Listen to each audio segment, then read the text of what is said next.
in the gutter. Oh, yeah. So some people have not talked to me all week, and it's been. Glorious. Glorious, I tell you. I won't say anything else because we're streaming. All right. Let's see. Hold on. Craig we is got running. a little bit more to do here. Not with your stuff. Oh, wow. I got a bruise. Interesting. Yeah. Who's going to host? Me. I'll do it. Okay. I went last week, so there's no I don't mind. Moss. I haven't done it for a couple of weeks. I don't mind. I'll do it. Okay, well, you do it then. Hang on a minute. Let me. The notes are still lacking. Summer is over. No, Eric. This is Charles. Okay, I'm going to have a quick rant before we actually start. This bloody illness now has now cost me another grand.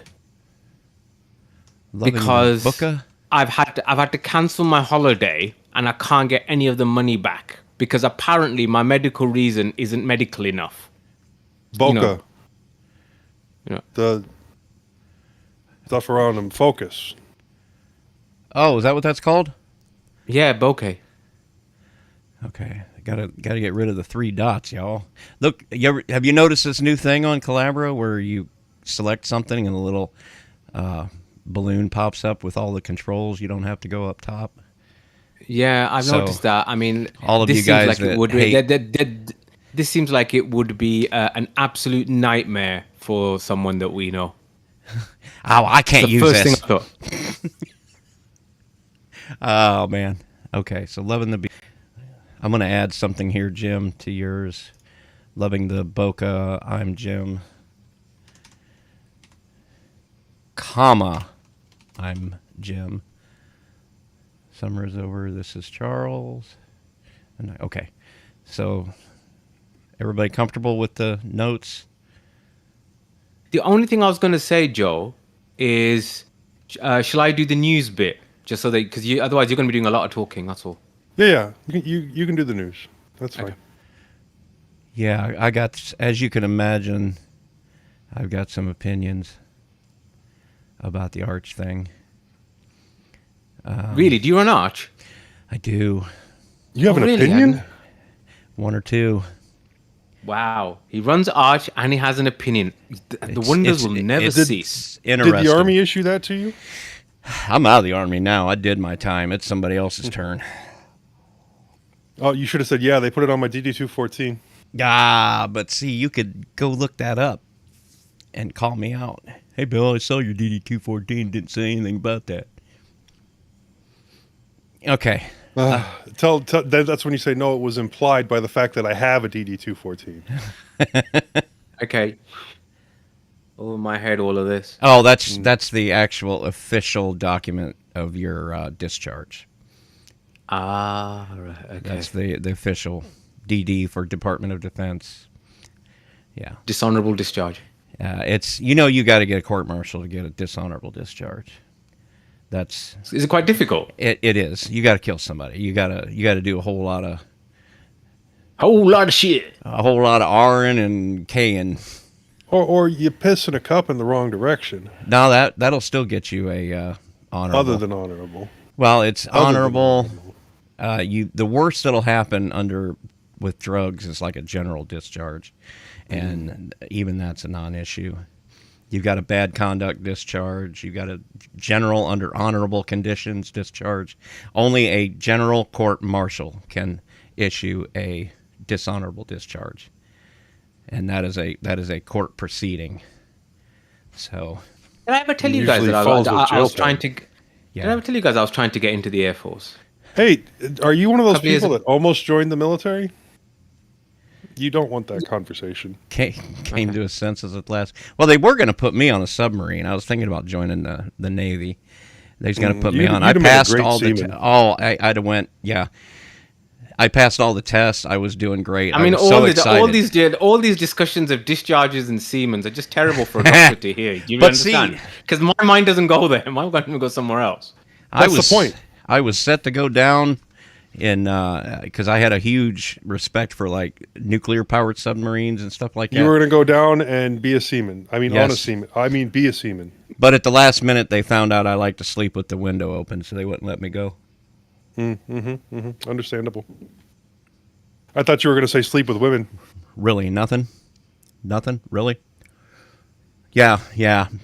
150 seamen going down, 75 couples coming up, that kind of thing. Yeah. Yeah, I've always found the attitude of homosexuality in the military hilarious. It's like you make the conditions ripe for it, and Well, then it was still against the law when I was in. When I was in, it was don't ask, don't tell. Yeah, and that was great. We had a guy try The whole to get thing out is, by saying yes, there is a lot of homosexuality in the military. There's also a lot of extreme masculinity. it's in the military. leadership of the military now, which tells me that it was in back when it was illegal. Yeah, and mostly we talk a lot of crap to each other about it, but nobody cares. No, not really. Nobody Well, cares. There there's obviously some jerks in any organization, Yeah. but mostly nobody cares. Okie dokie. Anyway, should we start? No, I'm going to do a This is 3, 2, almost- 1, and then start Oh, okay. recording. 3, 2, 1.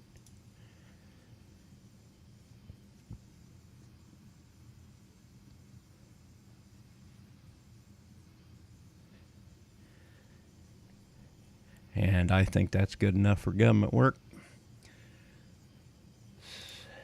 So whoever wants it, take it. Welcome to mintCast, the podcast by the Linux Mint community for all users of Linux. This is episode 467, recorded on Sunday, August 31st, 2025. Trying not to have a panic attack, I'm Joe. Losing my mind as usual, I'm Bill. Not going on holiday now. I'm Majid. Summer is over. This is Charles. Loving the bokeh. I'm Jim. First up in Mint news, another birthday for Mint. Mint 22.2 final ISOs now being tested. In security and privacy, Arch is DDoSed and malware abounds. Then in our wanderings, Joe does a lot. Majid achieves very little. Charles does something. Bill falls off the arc. And Jim is a photographic genius. And finally, the feedback and a couple of suggestions. Please remember, if you want to follow along with our discussions, the full show notes on this episode are linked in the show's description at mintcast.org/show notes. First up, the news. Majid? Yeah, so it's another birthday for Mint. So this is via Londoner, but it's all around on them interwebs. The first version of Linux Mint, codenamed Ada, was released on August 27th, 2006, and based on Kubuntu 6.06. Dapper Drake, and used the desktop environment KDE 3. So this means that Mint is now 19 years old. It was only released as a beta, never actually achieved a full release. This was in days far before I was looking at Mint. Was any of you guys in? What was the earliest you guys were in on Mint? Mine, I think, was the one which was based on 1204, whichever one that was. Before Cinnamon. Gosh. I want to say it was pre-2011 because I was living in the other house. Maybe 2010? Somewhere around there. I'm pretty sure it was 2012 for me. Because I remember I remember the beginning of Cinnamon and the beginning of Mate and that. So, yeah, and it was a little ropey at first, but it was, at least it wasn't GNOME. And GNOME kind of came out about the same time as Windows 8, which means the whole world kind of lost its mind at the same time, you know. But yeah. What about Joe, Charles, Jim? I what about don't you guys? remember. Okay. Well, anyway. Sorry, Jim. For me, it was 2023. I'm a relative newcomer to Linux, and Linux Mint was my first real distro that I got, and I'm pretty happy with it. Yeah, back in the day, I was doing a lot of distro hopping before I finally settled on Mint, a few years ago or several years ago. So ironically, although Mint was something that I'd used early on, I had this massive period where I never used it, probably till 18 months ago, I'd say. Yeah, I mean, thinking to myself, why did I take so long? But anyway, okay. Well, speaking of new versions of Mint, 22.2 Zara final ISOs are being tested. And as if to celebrate the 19th birthday, on Thursday, which was August 28th, the final ISOs for 22.2, codenamed Zara, entered QA testing. The Mint blog has more details of the release. I'm running 22.2 at the minute, and I think if I do a neo fetch on this, it says that I've got the final ISO. It doesn't say beta anymore, I don't think. Ooh. Because I remember I was trying to do an update yesterday, and it wasn't calling it beta, which made me think that maybe it had already happened. Yeah, this doesn't say beta; it says 22.2. So there you go. Well, you're in there like swimwear. Yeah, I mean, I'll talk about it in a bit, but it's a good release. But we'll get to that in a bit. Okay. Moving on, security and privacy. Next up, security and privacy. Charles? yeah, so I came across this Linux malware. It's called Ring Reaper. Gotta love that name. When there's a good malware, you gotta have a good name. That's a gotta have a fantastic good name for it. So basically, it uses a Linux kernel subsystem or call called IO Uring, which was introduced back in Linux kernel 5.1. And the person that championed it was Jens Axbioe. I'm sure I'm not doing well on his name there. Anyway, it was designed to give optimize asynchronous I/O operations with minimal kernel interactions and with near zero overhead with shared memory, and for scaling and for thousands of multiple I/O instances, if you will. Well, it's been found that IOU Ring allows the Ring Reaper malware to gather system data, files, processes, network information without generating the usual syscall activity, meaning it's hard to see or monitor, so it's very stealthy and very quiet. And so yeah, it has been seen in the, well, I don't know if it's been seen in the wild, but there is a proof of concept of it. Listed in here, there's a couple of mitigations against it, and there's more, kernel monitoring, enhance that, with tracing, EBF, ftrace, and perf. Hooks into ILU ring subsystem to monitor things, and the other thing is to look for,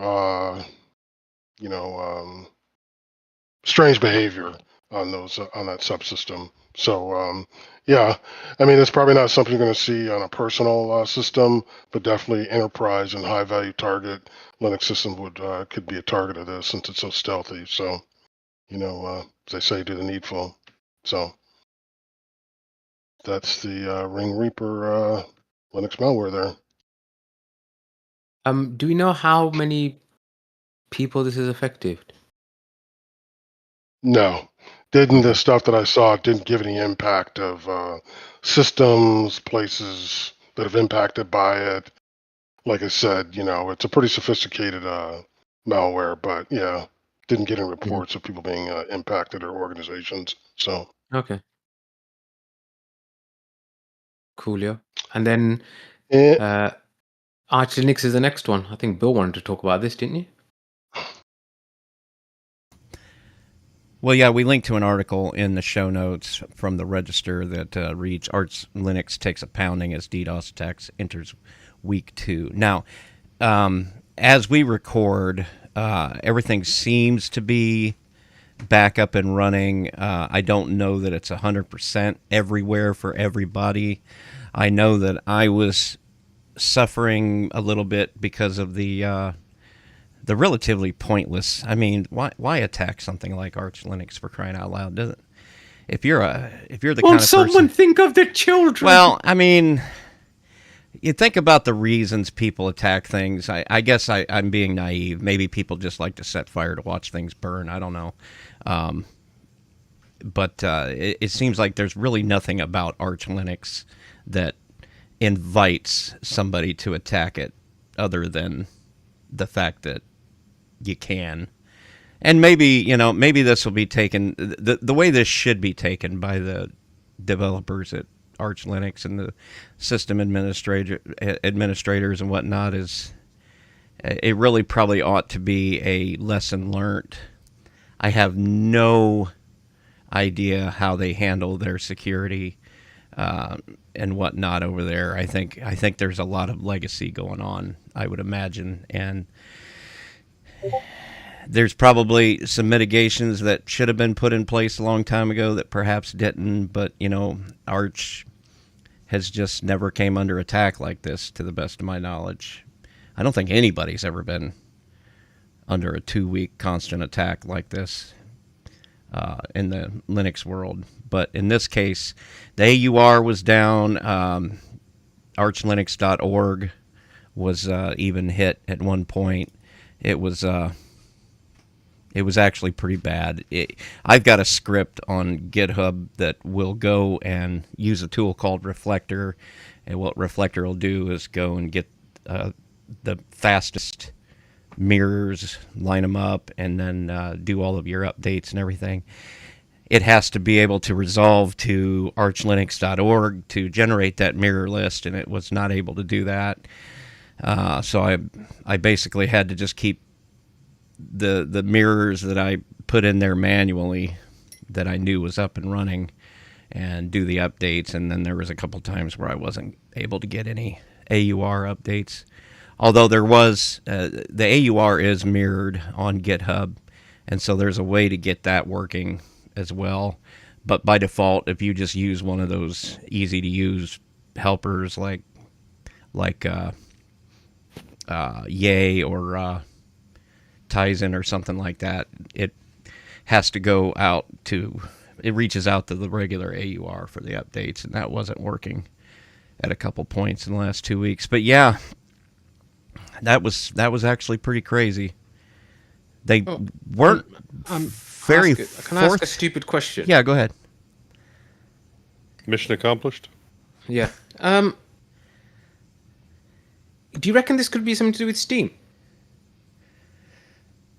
Isn't Steam OS built on? Yeah, but they're not relying on the AUR for anything. It really, if you was wanting to attack Steam, you could attack Steam because, as far as just like updating the packages, that still worked. They've got their own mirrors of the package repositories. I really don't think it would directly impact a project like Steam. Because like you, I'm wondering. I'm not entirely sure why you would do it. I think. Yeah, as far as I've heard, I'm sorry for interrupting, but as far as I've heard, yeah, nobody's claimed responsibility for it. On the archlinux.org main page, there's has mitigations and workarounds if you're experiencing issues with like Bill just mentioned. But anyway, looks like that was last updated August 25th. There's a link in the show notes too about the Arch status page, but it gives a status of each component that may or may not be pristinely accurate, but it's relatively up to date. So anyway. And I also heard too on one of the other Linux shows, a Linux Action show, whatever, that I guess Cloudflare offered to ask or help them to mitigate it, and they declined to use Cloudflare, because a lot of people aren't big fans of Cloudflare because they're a big behemoth and all the stuff that goes along with that. But anyway, so nay, capitalism and all that, yeah. I'm looking at the status page, and it looks like everything. Well, I'm not sure I know how to read these graphs. AUR is. So would this have affected all those kind of arch derivatives that everybody uses? Manjaros and Kashis and all that sort of stuff. Because there was a whole thing I remember, but I'll probably get to it in my bit of the wanderings as well. Kashi OS has suddenly leapt in popularity and everybody's going towards it. Not Would it have affected really. them? Not really, because you're not, unless you're like regenerating your mirror list.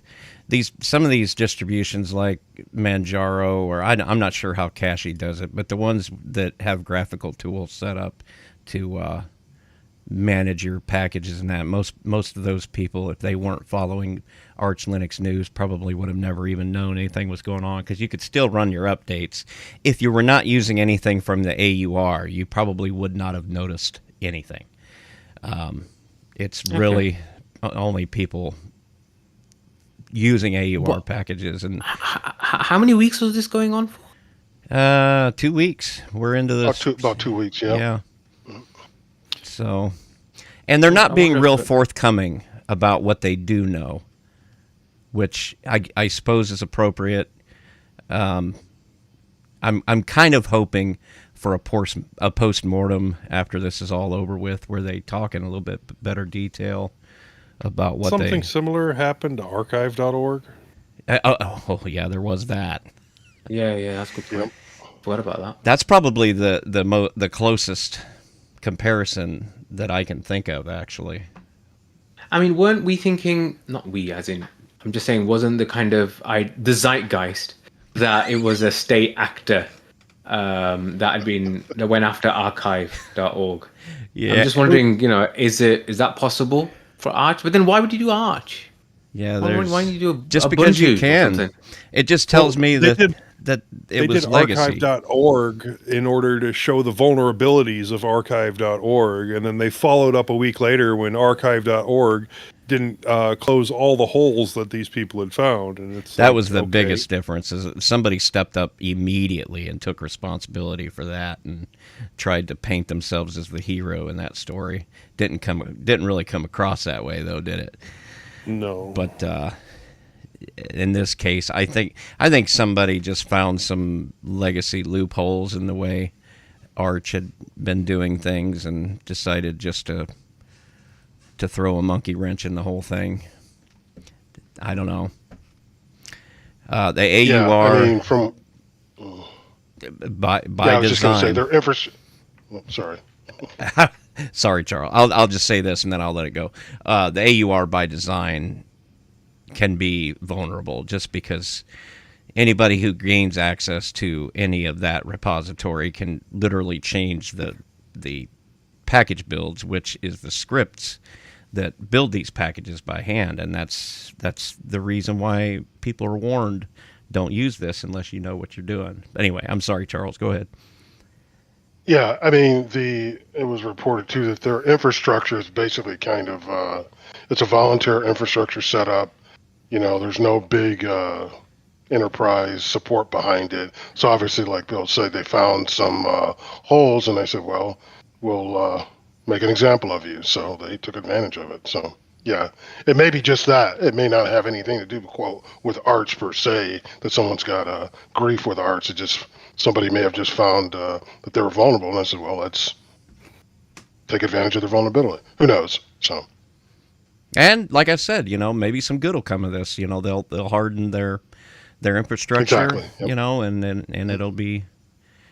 And I'm not sure we look back on these things with a positive sort of hindsight, but if anything positive is to come of it, maybe that's what it'll be. So, yep, there's that. Okay, and that's it for security and privacy. Let's move on to the Linux wanderings, aka the innards. Okay, I guess I'm up first. Now, these are notes for about a month and a half's worth of stuff, and they might be a little bit all over the place, and I'm sorry about that. There are some things that have been added as recently as this morning, and yeah, it's been a rough week tech-wise for me. So, but I'm still trying to couple of things out in regards to my mini rack. I thought I had it all set up, but we'll get to that in a minute. A short time ago, one of the Mint VMs, I started setting things up so that I can move all of my audiobook setup onto the rack instead of sharing things over network shares. That way it's not dependent on both machines being up and running, my rack and my garage computer. One of my redundancies allows for just the garage computer to be on, but doesn't save my listening history. I have another redundancy that does save my history, but still requires both computers. This was set up to handle when one of the drives drops. Now I want one that is only dependent on the mini rack being running. That's it. I prefer it to save my history, but that may take a different setup. For now, what I had done was create a drive location on a Mint VM using the storage that is attached to the rack computer, but I had originally given it 2 terabytes.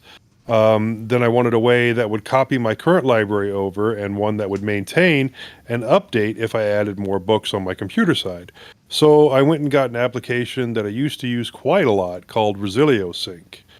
I don't like that I have to get a key from them, even if I am using the free version, but I do know that it works well and does not require much in the way of setup. Obviously, there are other things I could have used for syncing, but I know this one and I wanted to give it a try again. The problem got to be that I did not allocate enough space and it got completely filled. I had to force stop the VM and resize the virtual drive, and then I had to give it 3 terabytes and start the VM and run gparted to resize. Granted, I had to stop the systemd instances that I had created because they were using the drive, then unmount the drive, then resize and restart the services and restart the VM, and everything was able to finish copying over. And because I set Resilio up as a service, it would then copy over anything new that I added automatically. So the plan was to set up an instance of Audio Bookshelf on the VM, or create a share from that VM that could be used by my current instance of Audio Bookshelf on the rack. As long as the file structure is the same and I'm storing the config and logs separately, I'll be able to maintain my history and not take a whole lot of extra time to scan files. Just a change in config for the Docker Compose file. Or I could set up both for the sake of redundancy. Yeah, in the end, I will probably do that, but I got to fix my other problems first. But before I get into those problems, let's move on to something other than my mini rack. I also got an Elegoo Centauri Carbon 3D printer from my kids for my birthday. It's kind of awesome. Happy It's birthday. much louder. Huh? Happy birthday. Well, that was July. I know, but still. So, yeah, thank you. It is much louder than my Ender, but it also is incredibly faster, and there are several things that can be done to quiet it down. The 15-minute Benchy that it prints came out beautifully, very smooth, very detailed. I love the bed leveling automation.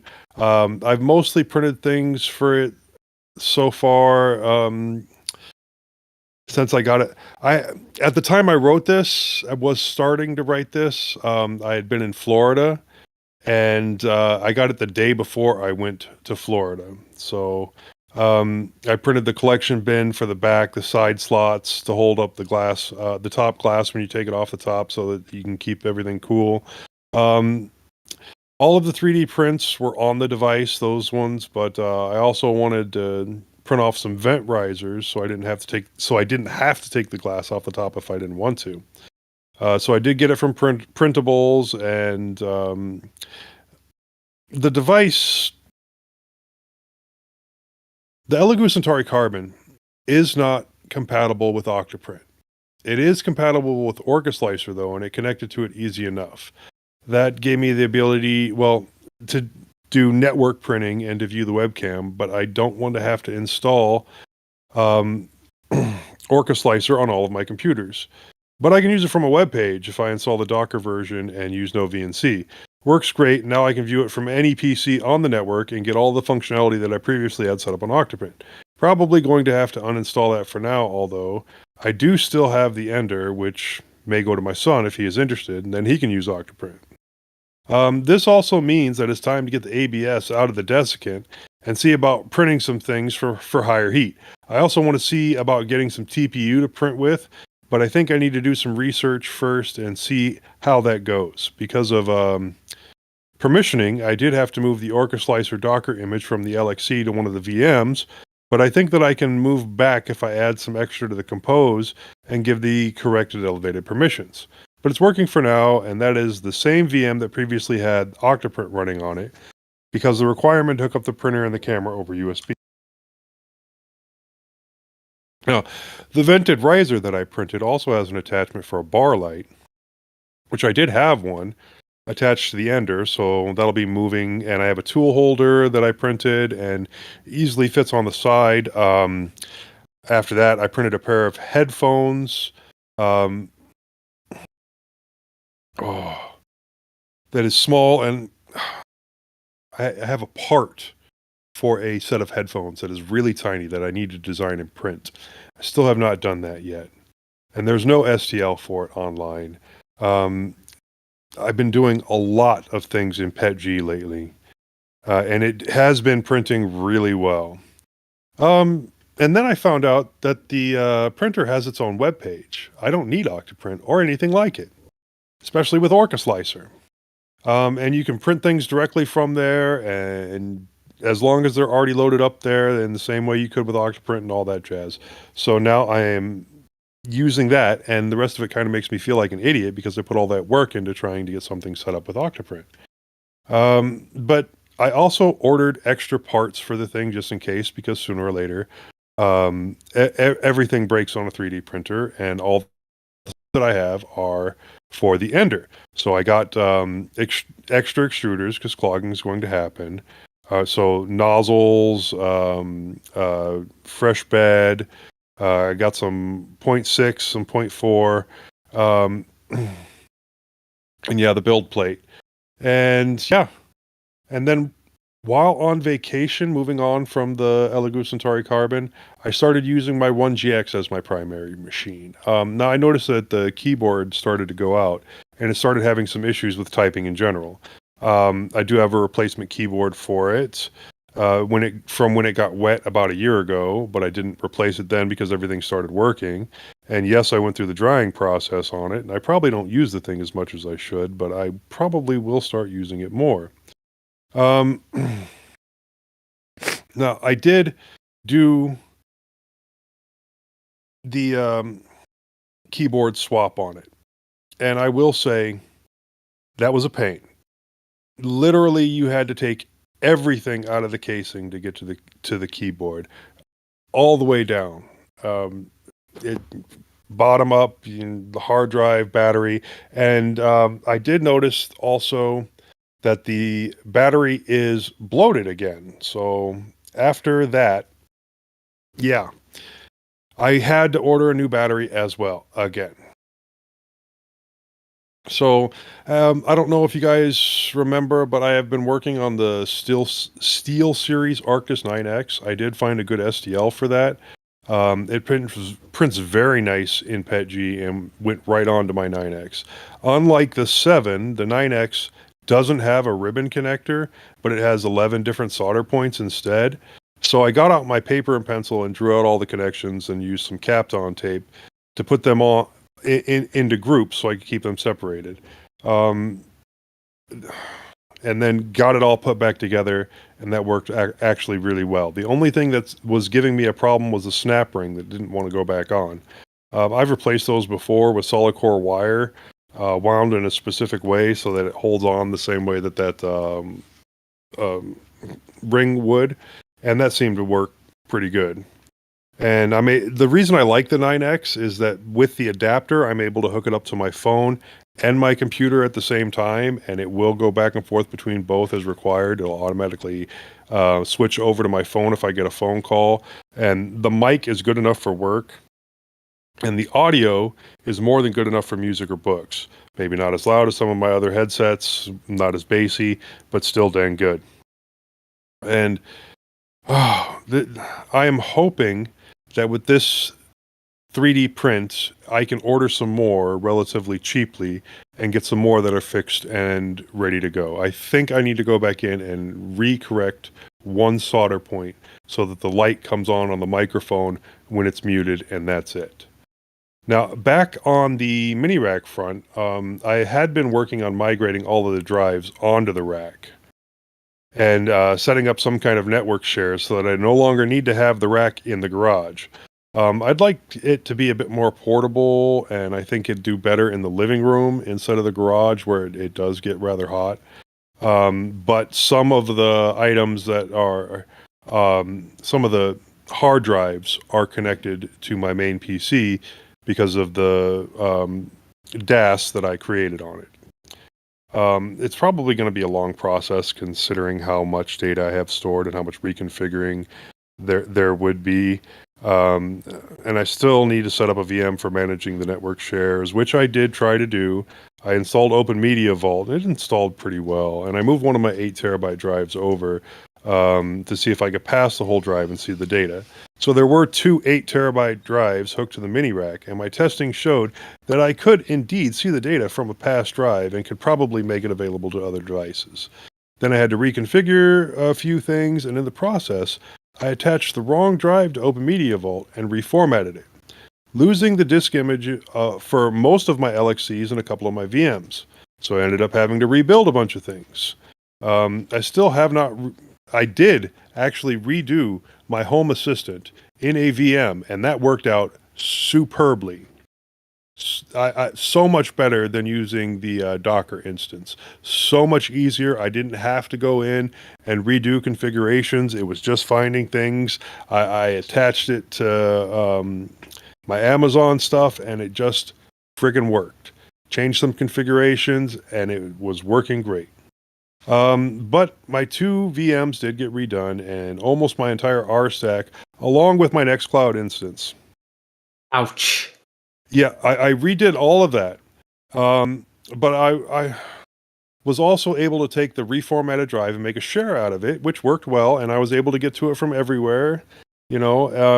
And then this morning, I was working on that network share, and my LXCs all started just dropping, and one of my VMs, and it was one of the 8 terabyte drives, not the one that was passed. I verified that. It was not the 8 terabyte drive that was passed to Open Media Vault. It was the other one. But the 8 terabyte drive that was on Open Media Vault also dropped. So I verified that it was not a cable issue. I verified that there were 2 drives attached. And now I had passed the drive using UUID to Open Media Vault in Proxmox. And that should have been it. But after a restart, somehow the drives got swapped again. I don't know what's going on there, but none of my images were available. And then I force mounted the one drive, the opposite drive, into the old drive's position, and there was all my images. Now, for some reason, none of the LXCs or the VM can get to it. I assume there's some kind of detach there where it's just plain not going to do it anymore. So it's all broken again, and I need to rebuild it all over again. But thankfully, I'm saying it just sounds like a bug in. Could it be a bug in Open Media Vault? No, probably it would be a bug in Proxmox. It would be in Proxmox, yeah. Yeah. So what I'm going to end up doing is I'm going to end up nuking both of those 8 terabyte drives again. And then I'm going to mount them both using UUID. And then I'm going to rebuild the LXCs over again. And I probably will rebuild my my one VM because I use that for outputting to another screen. But it does get to be a pain in the ass. It's going to be about 9 or 10 hours of work just to make that all happen. I had really hoped it was, just like a loose cable or something, but no. I mean, I'm going to have to reformat these and do it one last time. And if that doesn't work, I am going to nuke the whole damn thing and start over again. And yeah, it is extremely frustrating. Well, I probably could. I do have a more powerful mini PC that's acting as a secondary in that rack.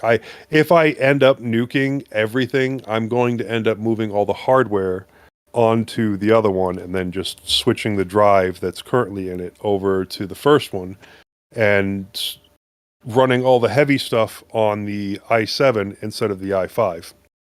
So, I mean, the only reason it's running on the i5 now is because that's what I got first, and I had started everything there. But if I have to, start over, I might as well move it. Yeah. So did you lose any data? You're no, Okay. I had just started the migration from the one to the other. The only things that I've really lost are the setups because Okay. everything else is on the other drives that are connected to the garage PC. So there's 1, 2, 3, 4. There's 5 8 terabyte drives and 1 4 terabyte drive that's currently hooked up to my garage PC.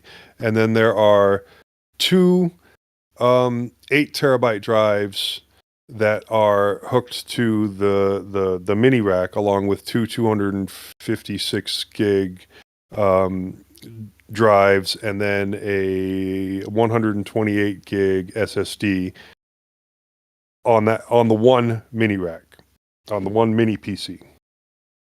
And I've the 2 8 terabyte, I've stopped adding them up because it's going to hit like 100 it's a terabytes, lot. isn't it? It's a lot of terabytes. Well, it's just what is it, 5, 6, 7? There's 7 8 terabyte drives, a 4 terabyte drive, and then a bunch of smaller drives. Flipping heck, that is going to take us so long to move over and stuff, isn't it? It's going to take some time, absolutely. Yeah. But the 2 8 terabyte drives that were hooked to the mini rack, one of them had images and my Nextcloud stuff, which is all on other machines because I have Nextcloud on outputting to multiple spaces. So that was the only like data that was there that could have been lost. The audiobook stuff that got lost on the 1 8 terabyte drive was a backup from my garage PC. And then the other 8 terabyte drive had been formatted, and I had just started copying things over to it to migrate to it. So nothing has actually been lost data-wise. That's good then. Better than my things, but I'll get to mine in a bit. That's all I got, unless anybody's got any other questions. Sorry if it was all over the place. It kind of felt like... You might have answered this question on a previous Wondering, actually. Did you ever use TrueNAS? I have not. I could have used TrueNAS this time, but from my readings, the setup for Open Media Vault was going to be easier in a VM than TrueNAS was, and that's it's what I found bit as more well. straightforward. That's what I found as well. Okay, that's all I got. Jim? Yeah, self-hosting seems like a lot of work. But fun.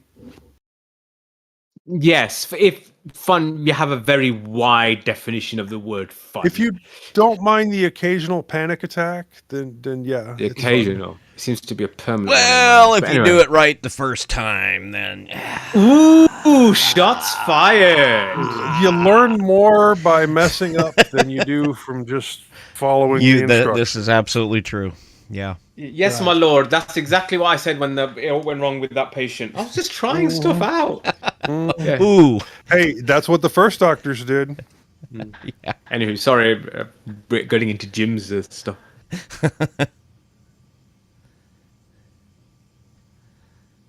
So is it my turn then? Yeah. Whoever's next in the notes. Okay, well, I've been working on a few things this week. Most notably, we touched on this on the roundtable, but I was unsatisfied with dissatisfied, I should say, with my built-in laptop webcam, and I decided to get a better camera. I already owned a very nice cinema camera called the Blackmagic Pocket Cinema Camera 6K. It's a professional camera body that you can, put interchangeable lenses on for photography or for cinematography. And I paired it up with a 28 millimeter Canon lens that I owned, and that's what I'm using now. And it And you look changed glorious in it. You look okay. glorious. Yeah, so since last week, I added a few more items to try to dial the whole process in. First, I had to get a mount for the back of my glass desk to actually properly hold the camera instead of just propping it up on a box. So I found one. It's a tight fit here because I've got a 42-inch TV over my laptop, but I found one that worked, and everything fits just so. It's perfect. And then I found an LED, a floor lamp I already owned. I've got a remote control for it right here. You can see, like, if I hit the button, see how the light changes quite a bit. Whoa. So yeah, you can change the intensity and the color temperature to go from like daylight, moonlight, all kinds of different situations so that it looks appropriate. Since we started the podcast, what happened, I had everything balanced just so. The rain and clouds came, and it's like pouring here now. It does happen in South Florida. So, but yeah, with the remote, I'm able to change not just the intensity, but the quality of the front light.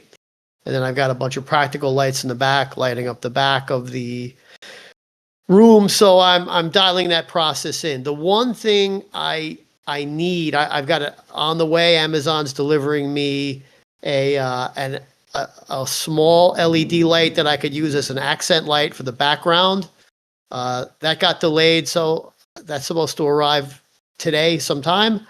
And then the last thing I need an app for my phone, which means I need to actually upgrade my Android phone. I have a very old Google Pixel 2 XL from 2019 that is running Android 11, and I need to upgrade to something newer so that I can put an app on my phone and actually control the camera, because normally as a photographer, you're holding the camera. You can change all the settings with your thumb, but when it's mounted, tightly down on a support and it's facing you, it's very awkward to take it off and change the settings and put it back.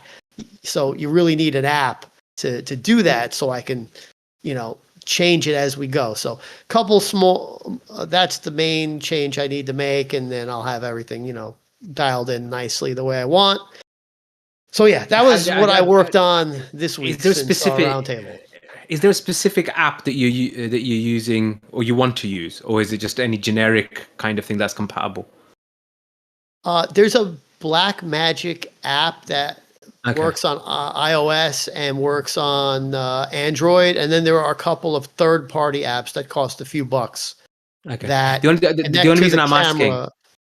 asking is because I've found that whenever you have kind of niche apps for Android, they generally seem to work best on Samsung devices.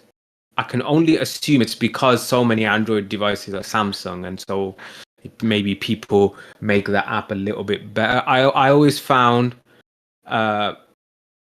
definitely the Chinese phones, and depending on which pixel you have, far less reliable, especially if you had something which wasn't a common, that has billion downloads or something. So just something to think about. Not that I'm sponsored by Samsung or anything like that, but if they do want to give me loads of money, they can do. Just something to think about if it's something very specific that you're looking for. Yeah, my dad, next time I visit him, is going to give me my mom's old Android phone. It's not a high-end phone. It's not a Samsung. Or actually, maybe it is. I don't remember. But the main thing is I'm on Android 11, which is like 4 editions back. I need Android 13 or 14. that is what will run the app, and then I could control I mean, all there's the also settings. I mean, you could always put a custom ROM on. I'm sure Lineage OS has a Android 15 port for the Pixel 2, but it's a bit dangerous because you're going to lose everything. Yeah, I have an issue with that. The issue is when I bought this phone, which I like very much despite its age, I purchased it directly from Verizon. Oh, and yes, I you did paid it. mention this. Yes, you And mentioned this. Sorry, I forgot about that. Verizon, they not only they don't carrier lock their phone. Once it's paid off, I switch to Mint Mobile, but they bootloader lock it, which means I don't think it's even possible to put another ROM on this phone. So I'm happy with the phone. Everything still works on it despite its Did you age. Did you check XDA developers? I mean, those guys. It's the manufacturer puts the bootloader lock on things, and XDA has been getting around it for years. They're not as popular as they used to be, but they find ways. Okay. Maybe it's possible. Yeah. I'll have to see. But yeah, the main thing is getting a newer version of Android, either 13 or 14 or the latest, which I think is 15, so that I could actually control the ISO, the aperture, all the settings, the iris on the professional camera itself, and then I could really do it without monkeying around with it. So anyway, that's that. The other thing I've been working on for weeks. I'm going to ask you guys first before I talk about what I have. Do any of you guys have an antenna in your home or office to get over-the-air television? Yes, I have one, but I don't. It's not connected. I do. I have one, but it's the backup when dish goes out occasionally. And I find it quite annoying because of the delay a lot of times with weather or atmosphere.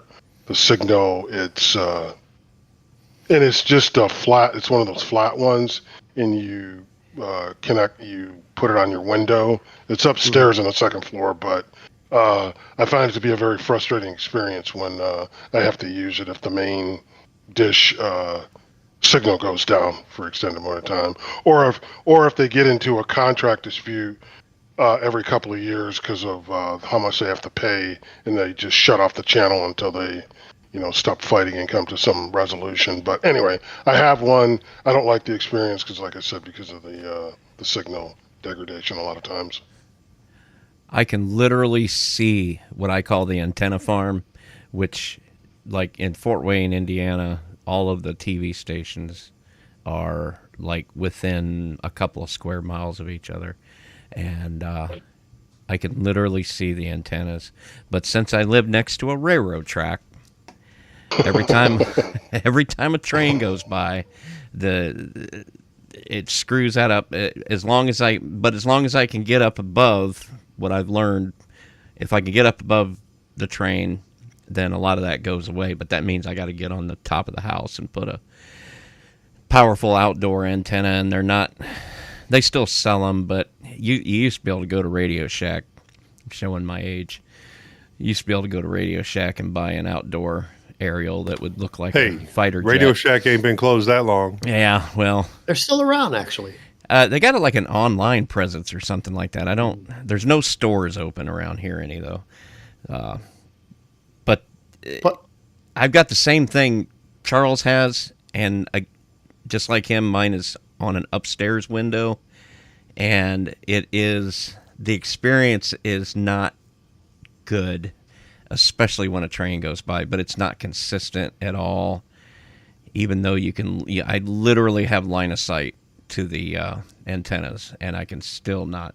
Ever since they went to digital, they really turned down the power, and I mean, I don't know that there's enough people using it anymore that care about it, but it's just... So in our house, when we moved in, we realized that the previous owners had put aerial sockets in almost every room. except the Coax? lounge. Yes, except the lounge, which was kind of like, isn't that way it should be? Anyway, and so they're all not connected. But I still have TVs in the house because I think people have just moved on from watching normal television like that. My kids don't watch TV like Yeah. us. Just sit and just see what's on. It's specific. Oh, I'm watching this on YouTube, watching this on Netflix, or I'm watching this on whatever.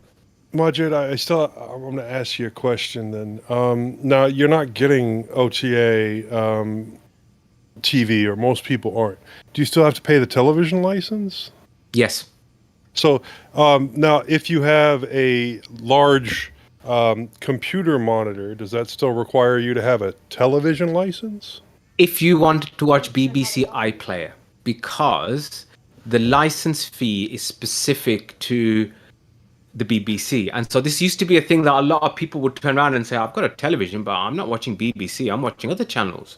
You know, I mean, you know, they managed to close that down. But the thing is that even if you go on the BBC iPlayer app in the UK, it will say, do you have a TV license or not? Because there's no ads on the BBC. I know that BBC worldwide has ads and ad breaks and stuff like that. But in the UK, it doesn't. And that's because it's paid for by general taxation. Okay. Well, Was there a particular reason you're asking, Jim? Yes, there's a particular reason. I thought I would open it up so I wasn't just doing a monologue. I was curious what you guys' experiences are, because I'll tell you mine now.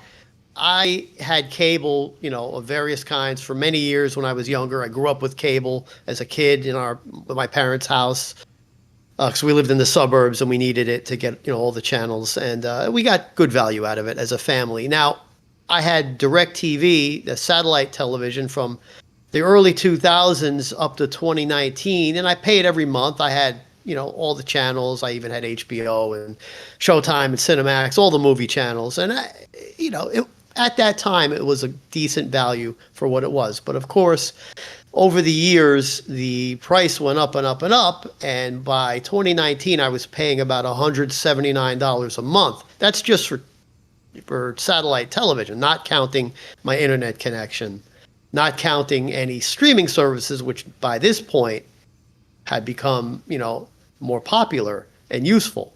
So at that point, I decided to cut the cord and, because luckily where I live in South Florida, in Broward County, I'm just north of Fort Lauderdale, which means I am in between two major television markets. There's the Miami/Fort Lauderdale market to the south of me, and then there's the West Palm Beach market to the north of me, because Palm Beach County's like a 5-10 minute drive from me to the border. So because of that, and because I'm in a freestanding, single family home, I realized, wait a minute, I can get a lot of channels. And I'm tired of paying for DirecTV. Because, when you pay for DirecTV or Dish, like Charles has, they charge you for the local channels that you could get for free. It's like $35-40, I think, at this point in time, as part of their bill, along with, whatever other, their basic service and the movie channels and whatever else you have. So, and then for many people, sports is sort of the main draw nowadays for watching live television, right? Most people are fine with, in today's world, streaming or video on demand, right? You don't care if you're a drama or comedy series.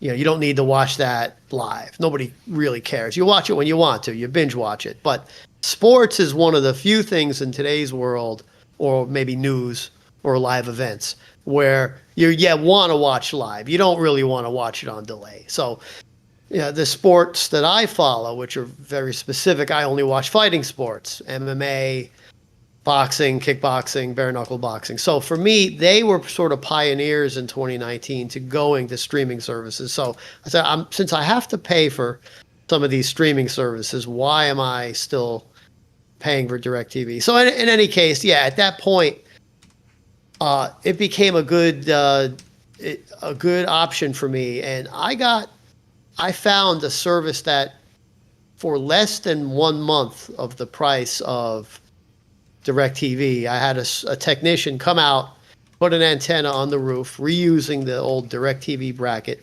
reusing all the existing coax connections that went into the living room and office in the house. And I had, TV in every room for free. And of course, you don't just want live TV, you want over-the-air TV. And that's sort of my frustration in the last year or so. I had a system, a DVR called Recast. It's Amazon based. Amazon makes a DVR that records over-the-air TV called the Recast. And at first it worked great. You connect your Fire TV 4K or your Roku device to each one of your TVs.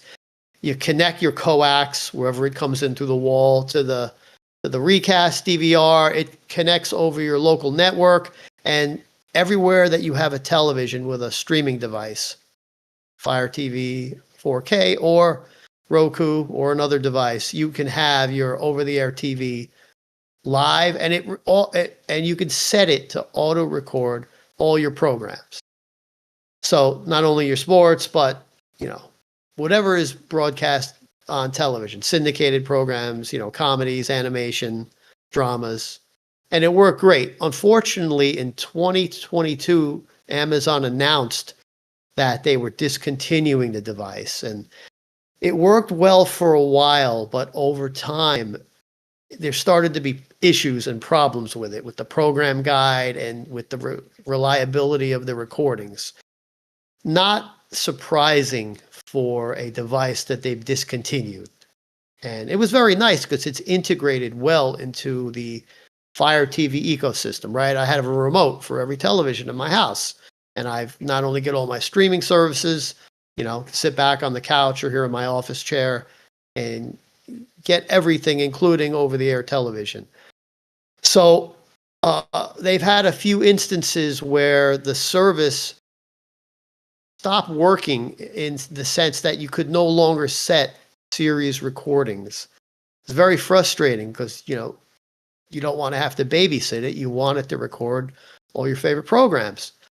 And then as of this week, it's gotten even worse. They have, as of today, the program guide just simply no longer has any updated information.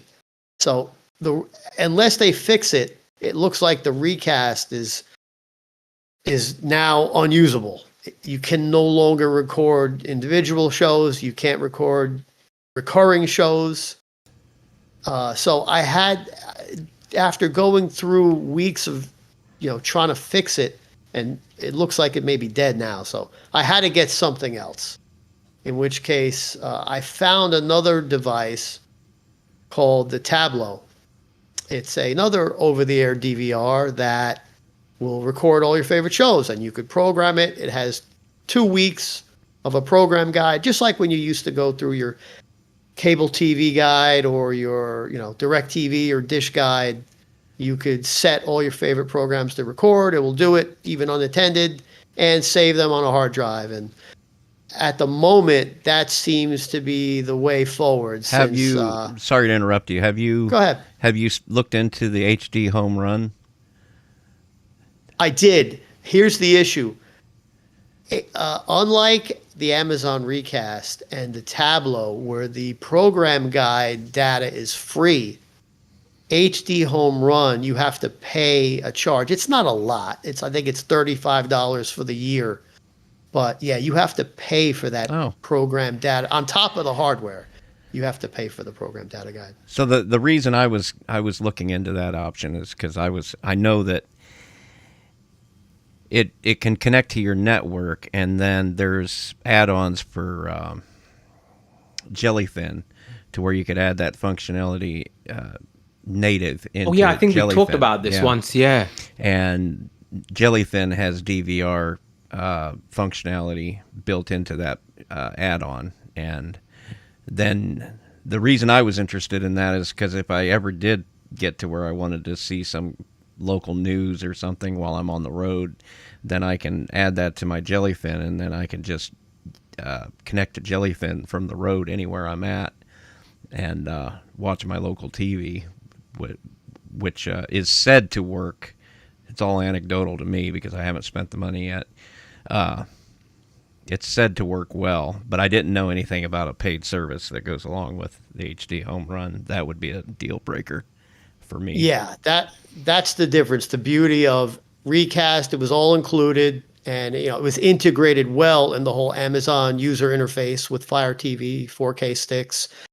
Tableau is another one that has the free service, and then there's Sling, which has a device as well, and they also give you the program guide. But yeah, HD Home Run, which a lot of people like, you do have to pay about $35 a year. There's one or two other solutions. So I'm hoping that I'm assuming Amazon's probably down. The Recast is probably dead at this point unless they miraculously fix it. I'm hoping the Tableau will be pretty reliable, and that will be my solution going forward. I still like quite a few shows on over-the-air TV. I record The Simpsons and Family Guy, and it's nice to have the local news. I record a few reality shows, dramas, and if you're a sports person, I don't know if you guys watch other sports, but there's quite a bit of sports on local network and local television. Well, see, Charles and Bill, what you guys really need is those little, indoor antennas. Depending on how close you are to the towers, they can work. It's like $100 for a modest antenna. And if you don't want to climb up on a ladder and put it up yourself, I paid in 2019 $150 and that included the antenna and the technician to come out, get on a ladder. Now, he saved himself some work by putting it on my existing DirecTV bracket that used to hold the little satellite. But whether he's doing that or putting it onto the side of your house, it's well worth the investment. And you can, the quality. Another thing I should mention is the quality of the programs, the video from your local over-the-air station is noticeably superior to any that you're going to get from DirecTV, Dish, or certainly YouTube TV or any of these cable TV replacements. It's crystal clear. They compress it quite a bit from these other services. Yeah, and you're right about mounting the antenna. One of my neighbors, a couple houses down, she's 80 now. She's a retired college professor, and she doesn't have cable or satellite, but she paid somebody. They came up and put a over-the-air antenna. I think it's in her attic or inside her attic, or if it's just outside her attic. She's in a 2-story house, and I've gone down and helped her with her iPad and different things over the years and stuff. And she's got the TV on, right? The picture is a lot better, but depending on what's going on, you'll still see like delays and glitches in it. But she's 80. I think over the air, because my mother was the same way when she was still alive. She didn't pay for cable or satellite when I'd go back to see her, unless my sister was living with her for a while, and my mother since passed away. But it was all over the air TV, and you're right, the picture is better. But and this antenna she had was not mounted, on top of the roof or anything. So, but anyway. Yeah, an attic mount can work very well. So are you, like, when you watch sports, are you DVRing the sports, or are you watching it live and just watching the commercials and everything? When I watch sports, in my case, fights, I really want to watch it live as a general rule. Much of the sports I watch are on streaming services. So one way or the other, I do try to watch live because that sports, it's more fun live. Oh, yeah, I do watch some things on a delay, but I really try to watch live. Did you watch the Tyson Paul fight? Yes, Netflix is one of the few streaming services that I do not have. Between the ones I have, my dad shares a few passwords with me. I've got almost everything else. And I, like many people, had to deal with the buffering. That was bad. Yeah, I was watching on a janky stream, but it was actually at the source. People that paid for Netflix complained, about it. So Well, I have Netflix. It was bad. yeah. Yeah, they got a high demand for that, and it might have been a bit overloading for their servers. So, but yeah, that's why these streaming services are willing to pay. The UFC just recently signed a contract with Paramount Plus a few weeks ago for 7 years for $7.7 billion. That's billion with a B.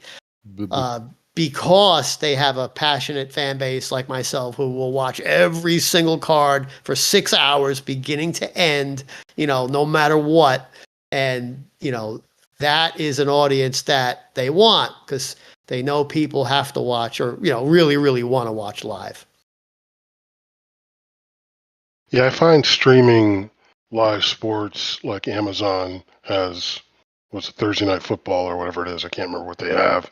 And I have Amazon Prime. And one of the things I find annoying for me, I know it probably doesn't bother a lot of other people, when you're watching a live football game on Amazon, for instance, one of the things, if it's on over-the-air TV or ESPN or whatever, when there's commercials, you can change channels and watch something else and go back. You can't do that on streaming. It's like you got to exit all the way out of the app, then bring up the TV, and then go back in, and it's just a horrible experience for me personally. But well, this is what we wanted when we complained about paying for cable, all those channels, and I don't watch hardly any of them. I don't want to pay for all that.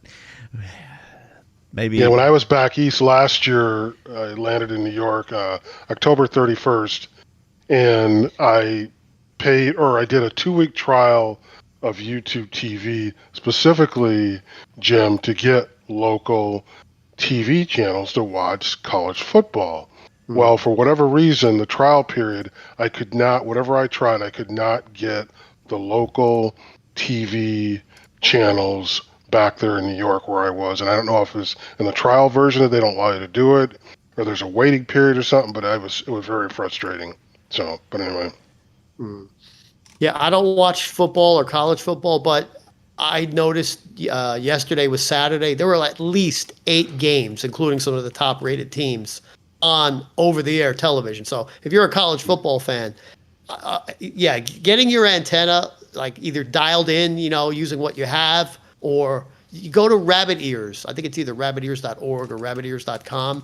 They will give you tell you where to point it in your area based on your zip code or your address. Because college football is one of the sports that is a lot of over-the-air representation.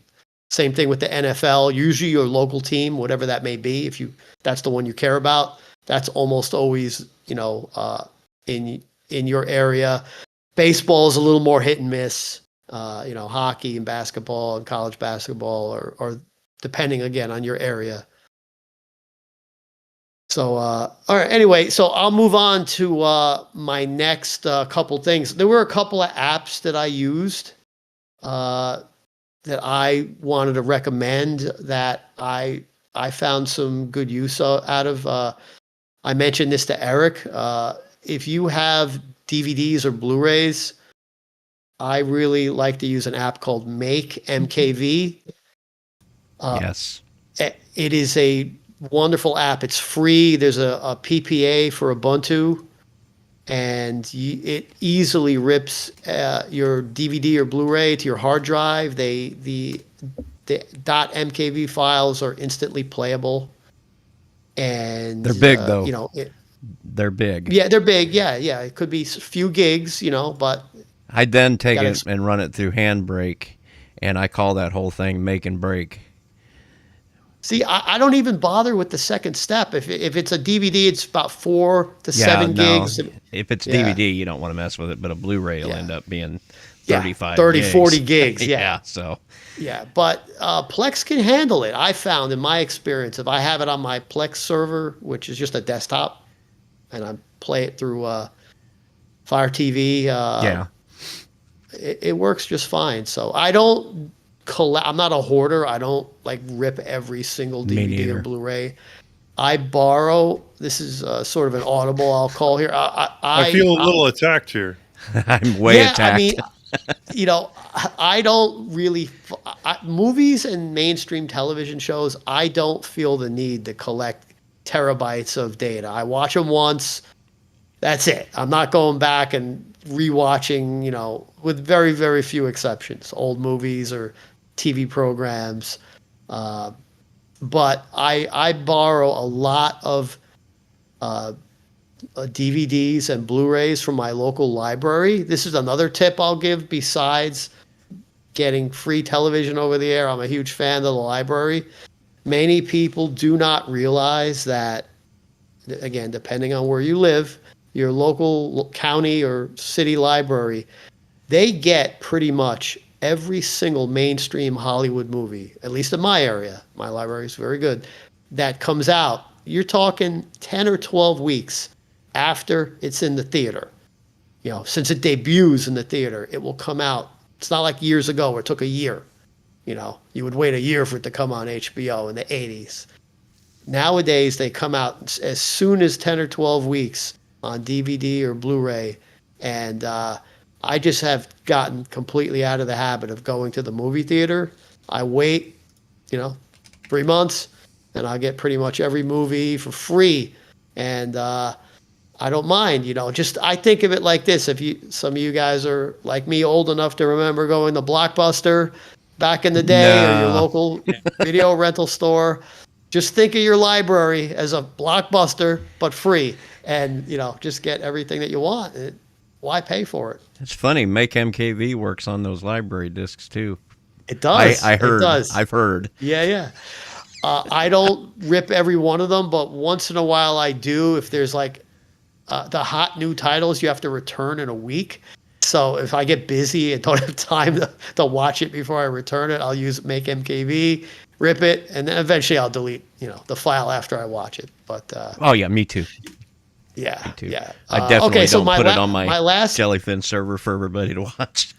Yeah, or you keep it yourself. Hey, that's up to you. But the software is agnostic to how you use it. But yeah, It's a great app, and you don't, in my experience, you don't need to transcode. It's really the only thing out there that will. You've got a few ways to rip a DVD, but Blu-ray, Make MKV is about the only way to do it. That I'm aware of. So. All right, and then lastly, I wanted to try something. I'm using an app. It's in the Linux Mint software store. I'm sure it's in the repo as well, and maybe in other versions. But I'm using an app called Simple Screen Recorder. I don't know if any of you guys have tried it. It's not the only screen recording app, but I wanted to try something as an experiment. Last week, when we did the roundtable, there was a kickboxing card that was on, and I wanted to see if I could capture it using Simple Screen Recorder from a janky stream, not an official app that I've paid for. And I wasn't sure if it would work, assuming that the stream, didn't crash, which is always a possibility. If it would record both the video and the audio. And I have to say, so while I was doing the show with you guys, facing forward to my laptop, to my desktop over here, I brought up the stream, I set the Simple Screen Recorder to capture it, and it recorded 3 hours. And, obviously it's recording the screen, so you've got to, make it full screen and, hopefully it doesn't crash. But I had it in the corner of my eye. I could see that it was going, and if you leave it unattended, obviously if it crashes, you're out of luck. But it worked. It recorded the whole fight card, audio and video. And I was amazed that I could use Simple Screen Recorder and capture, a live sporting event on a janky stream, and it actually recorded and was watchable. And yeah, it was a miracle. We're doing something like that right now. So with OBS Studio. You could do the exact same thing with OBS Studio. Yeah. I mean, screen capture the whole thing. That's how I'm making the show and sending it off to YouTube. Is it's capturing the screen that is behind the. So when are you going to start watching hockey? Oh boy. Me? Never. If it doesn't, I know there's fighting in hockey, but no, I only watch fighting. I don't watch any other sports. So, He gets to the point. yeah. And one last tip related to that. If by chance, because one of the recordings I made that way, at some point, the stream started buffering and it like kind of caught up and started continuing again. And I noticed after the fact that, from the point like halfway through where it buffered and like it caught itself and continued, the sound and the video are now out of sync. Okay. So that's the reason I like OBS Studio right there, is because OBS uses hardware acceleration to make all that work, which makes for a much smoother experience. It's a little bit of a learning curve to it, but yeah. Yeah. And there's a bit more overhead. Well, if you use hardware accelerate, if you learn how to, if you've got an NVIDIA card, it's easy. But if you've got AMD, well, if you got Intel, it's easy too. But if you got AMD, you've got to use VA API, and that has to be set up manually. But once you do, like right now with everything running, I'm at about 4.4% CPU usage, which is pretty cool. But that's because I'm using Video Acceleration API to do all of this video stuff. But it takes a little bit of setting up, Yeah, OBS is powerful, and I totally understand why many podcasters use it for that purpose. I'll just summarize by saying simple screen recorder is a simple, as its name implies, a simple app if you just want to do something like I'm doing. And yeah, I liked it. And VLC or MPV, by the way, if ever you do get into a situation where your video and audio are out of sync on a file and you realize it after the fact, there's a keyboard shortcut in VLC and there's a keyboard shortcut in MPV that you could do an offset for the audio and video by, X number of milliseconds, So if you're off by 11 seconds, it's 1100 milliseconds. You just hit the button, the keyboard shortcut, boom, boom, boom, boom, boom, and it will fix it. Then you can continue to watch your out of sync audio, video correctly for the rest of the time in either VLC or MPV. So that's the last tip I'll give related to that.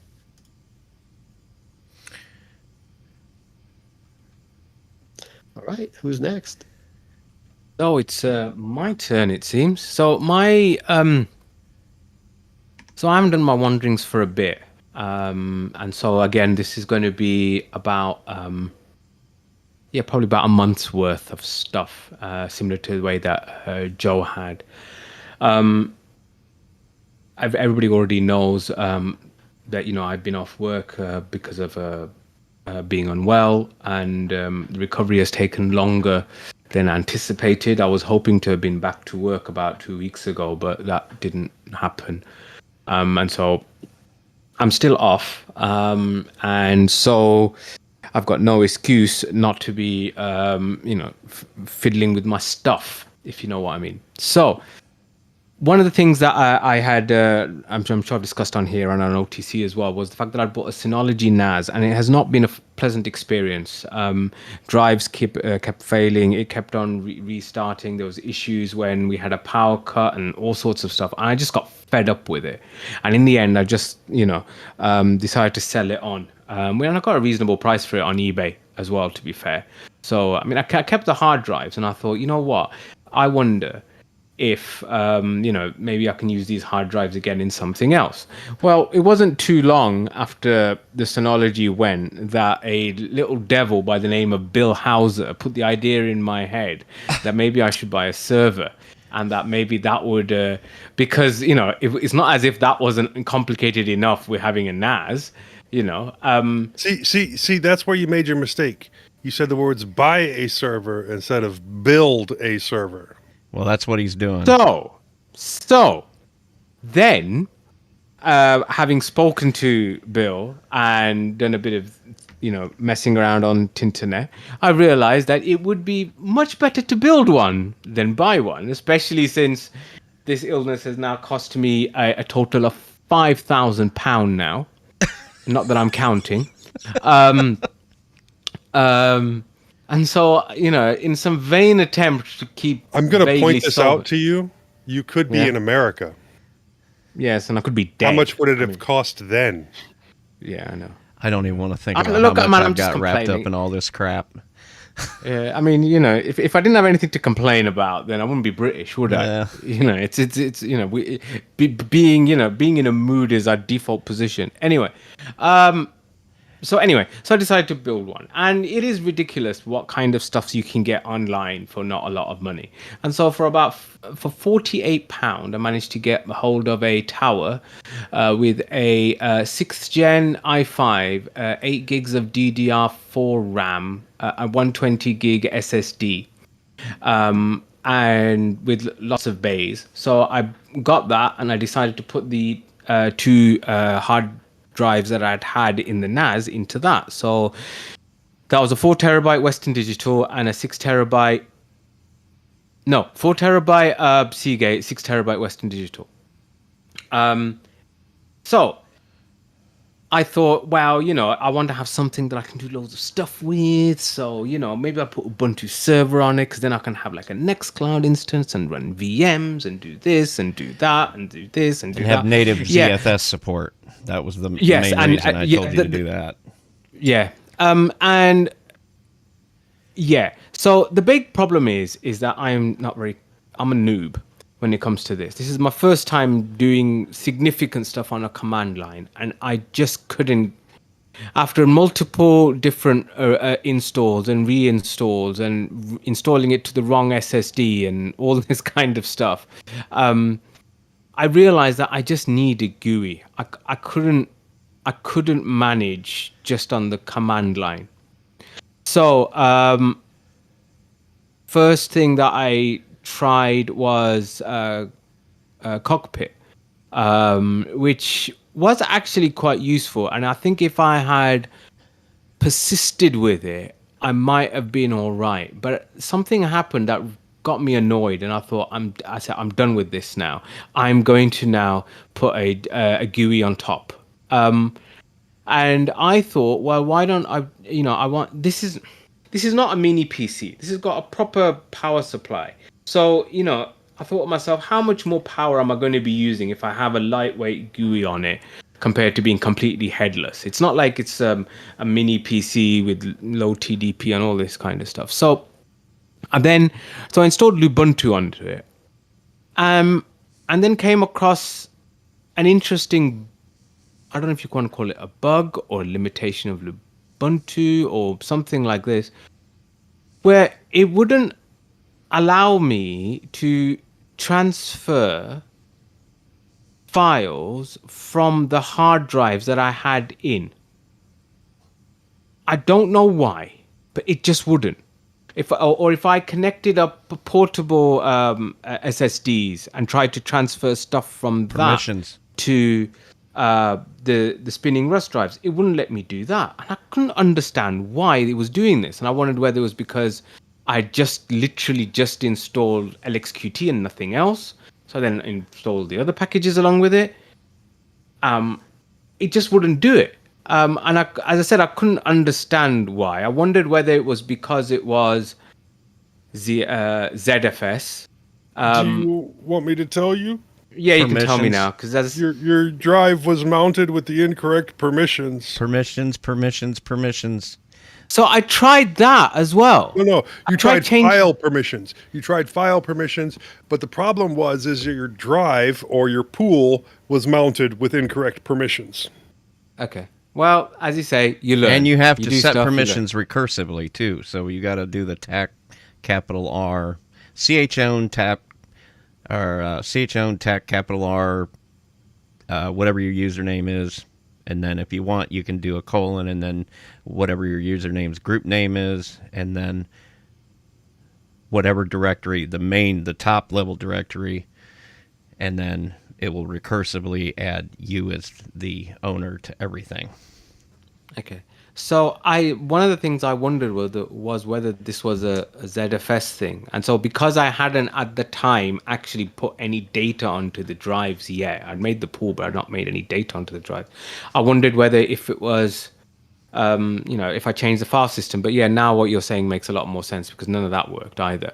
Okay, so at this point in time, I thought, okay, this is obviously not working. All right, let's try something else. What should I try? So people have talked about TrueNAS, and TrueNAS was very it's got a big community around it. There's lots of applications. You can do all sorts of stuff. And so I thought I'd go towards TrueNAS.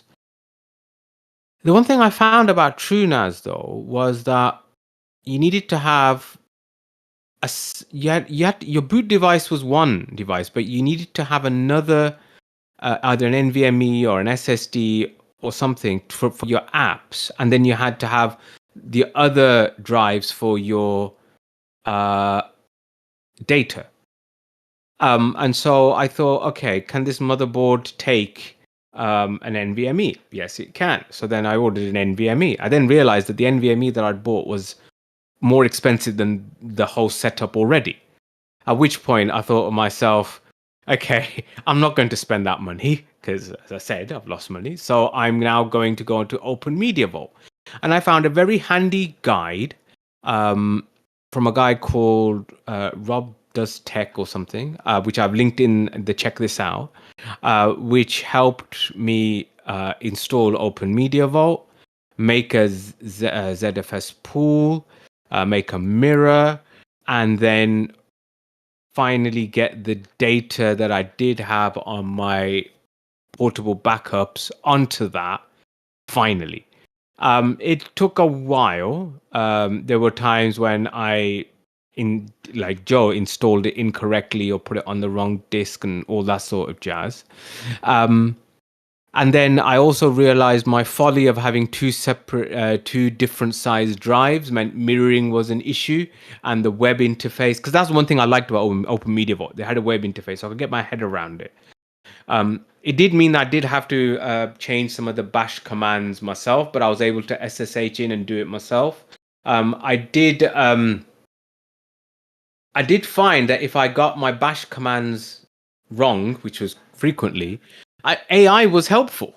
Firefox now has a AI button like all the others, and you can link that to ChatGPT or Gemini or Claude, or another one called Chat Mistral, which was the only one that didn't require an account. So I used that, and so now finally, after all of that, it's finally working. The transferring the data took a long time because I haven't got a great connection. I mean, I was getting probably 10 gigabits max. Sorry, 1 gigabit max. Sorry. So it took about 2 days to transfer all the data, but it did it. So yes, I wish I'd known that, Joe, you were doing Open Media Vault at the same time, because then might have been able to learn, check notes and stuff like that. I'm sorry because my luck with Open Media Vault has been so good so far. Well, I mean, to be fair, your show notes did make it look like you'd sorted everything out. I didn't know what had happened just. So, I'm sure that everything I've just said, people are screaming, saying, you obviously don't understand anything that you're doing. And you're probably right. I probably don't understand what I'm doing. But, hell, if I've got, if I'm going to make sitting at home worthwhile, at least let me do some of that. So I did. So that was my whole server shenanigans. Open Media Vault is a perfectly viable solution. The only reason I told you to go with something Ubuntu based was just to have first class ZFS support. That was really it. Open Media Vault is fine. That's where I started out. I mean, I've got a ZFS pool on it. I mean, because the guide tells you how to. The guide that I said that I showed about getting the the plugins and using the Proxmox kernel and all this kind of stuff, and seems to be working. And you've got a GUI. I think you had to put a plugin on it, if I remember right, to get the ZFS sort of GUI thing, which to the best of my knowledge is about the only, except I've never tried like TrueNAS or anything like that, but to have an actual graphical way of administering ZFS pools, that's about the best, if not the only thing out there. And I mean, Cockpit was useful, and I think if I had persisted with it, I might have. You don't have like a tool set. It's not really a. I don't know. I've only looked at it briefly. It's a Red Hat thing. Oh, it's on Ubuntu. Yeah, you can get it anywhere, but I think it was a Red Hat project. Actually, you might be right. Actually, yeah. yes, I think you might be right. But that's where I got my start, and it was no problem. And I found that you can install ZFS on that just fine, the old-fashioned way with DKMS and all that. Or there's another add-on tool you can put on there where you can change out the kernels. I mean, Open Media Vault's kind of cool. Yeah. So you can change out the kernel. So that's what I used for the. So that's what I used for the getting the Proxmox kernel on. Get the Proxmox kernel, and now you have first-class ZFS support. So I mean, you've got so much flexibility with it. I never had any problems with it. I think I don't know what really, maybe I just wanted to see if I could actually get a Ubuntu server installation up and running. And then once I did, I just really never did look back.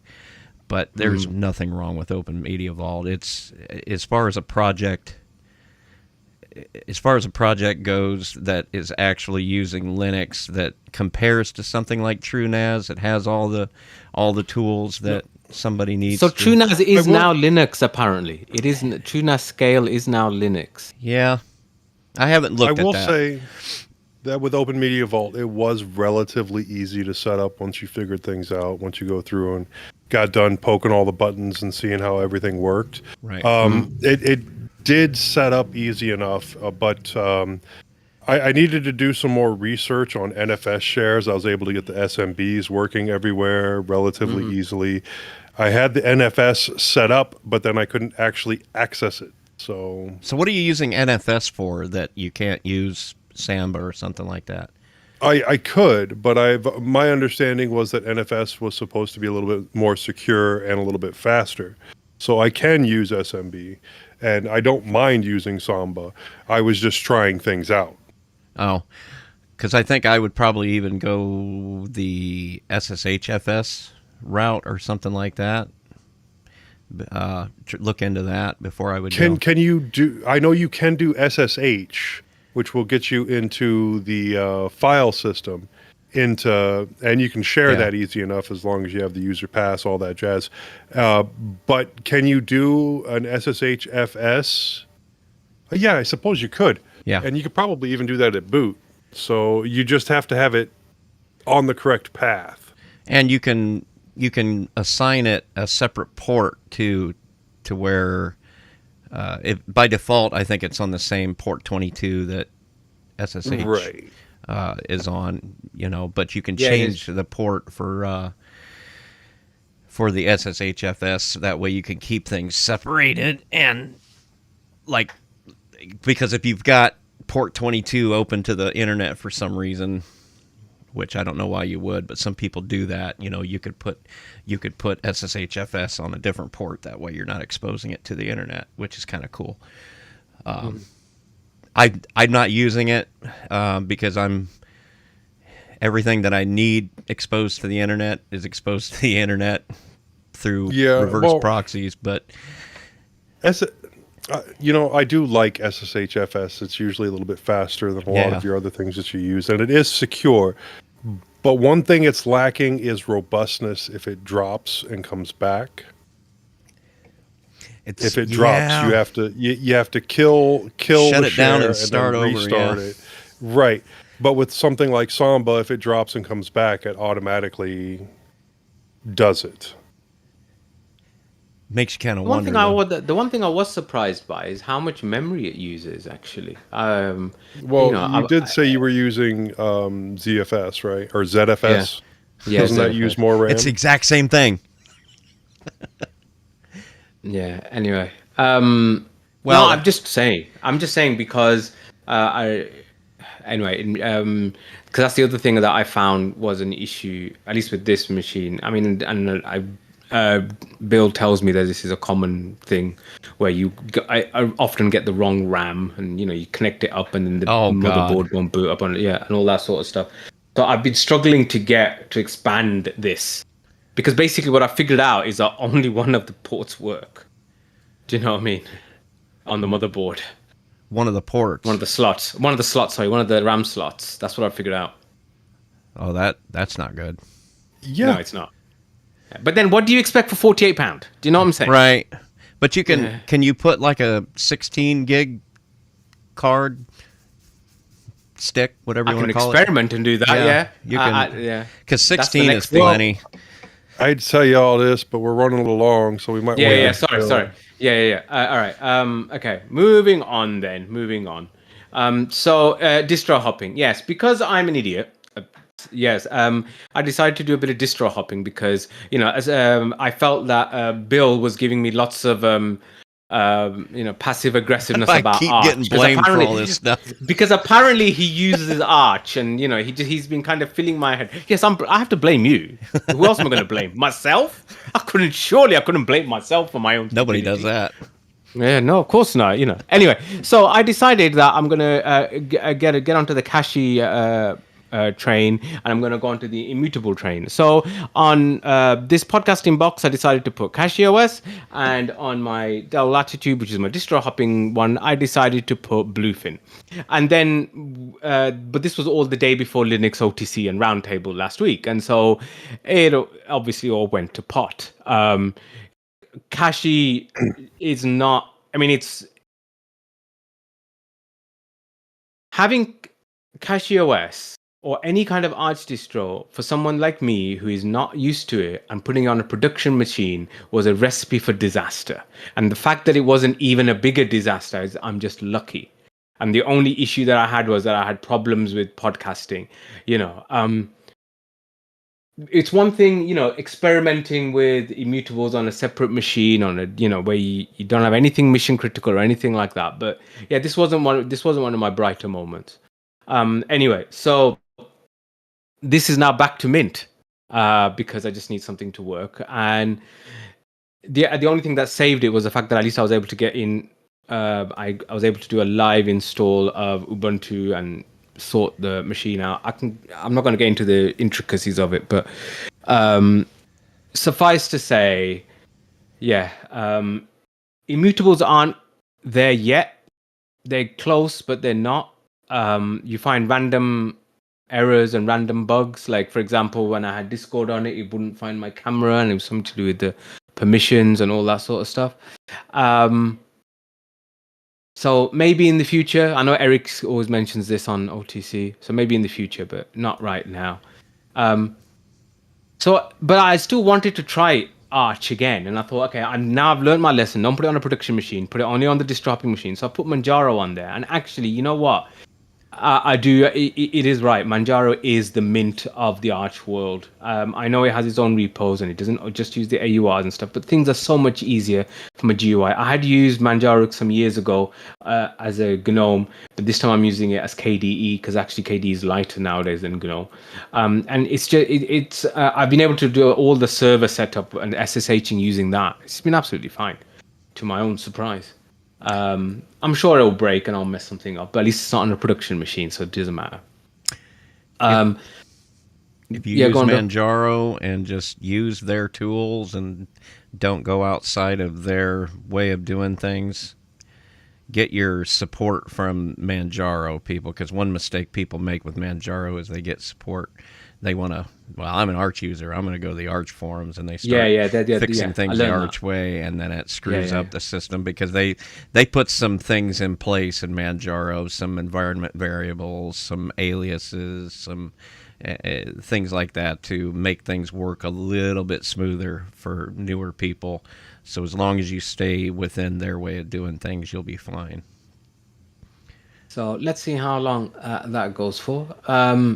I've moved over from Spotify to YouTube Music mainly because the ads on YouTube were just absolutely doing my head in. And that's entirely, I know this is Google's business plan. Make it so intrusive and so annoying that you end up just paying to get rid of them. Right. But I refuse to, have multiple services just for that reason. And so I decided I'll cancel my Spotify. So cancelled Spotify, moved everything over to YouTube Music, all 6,700 songs and 53 playlists.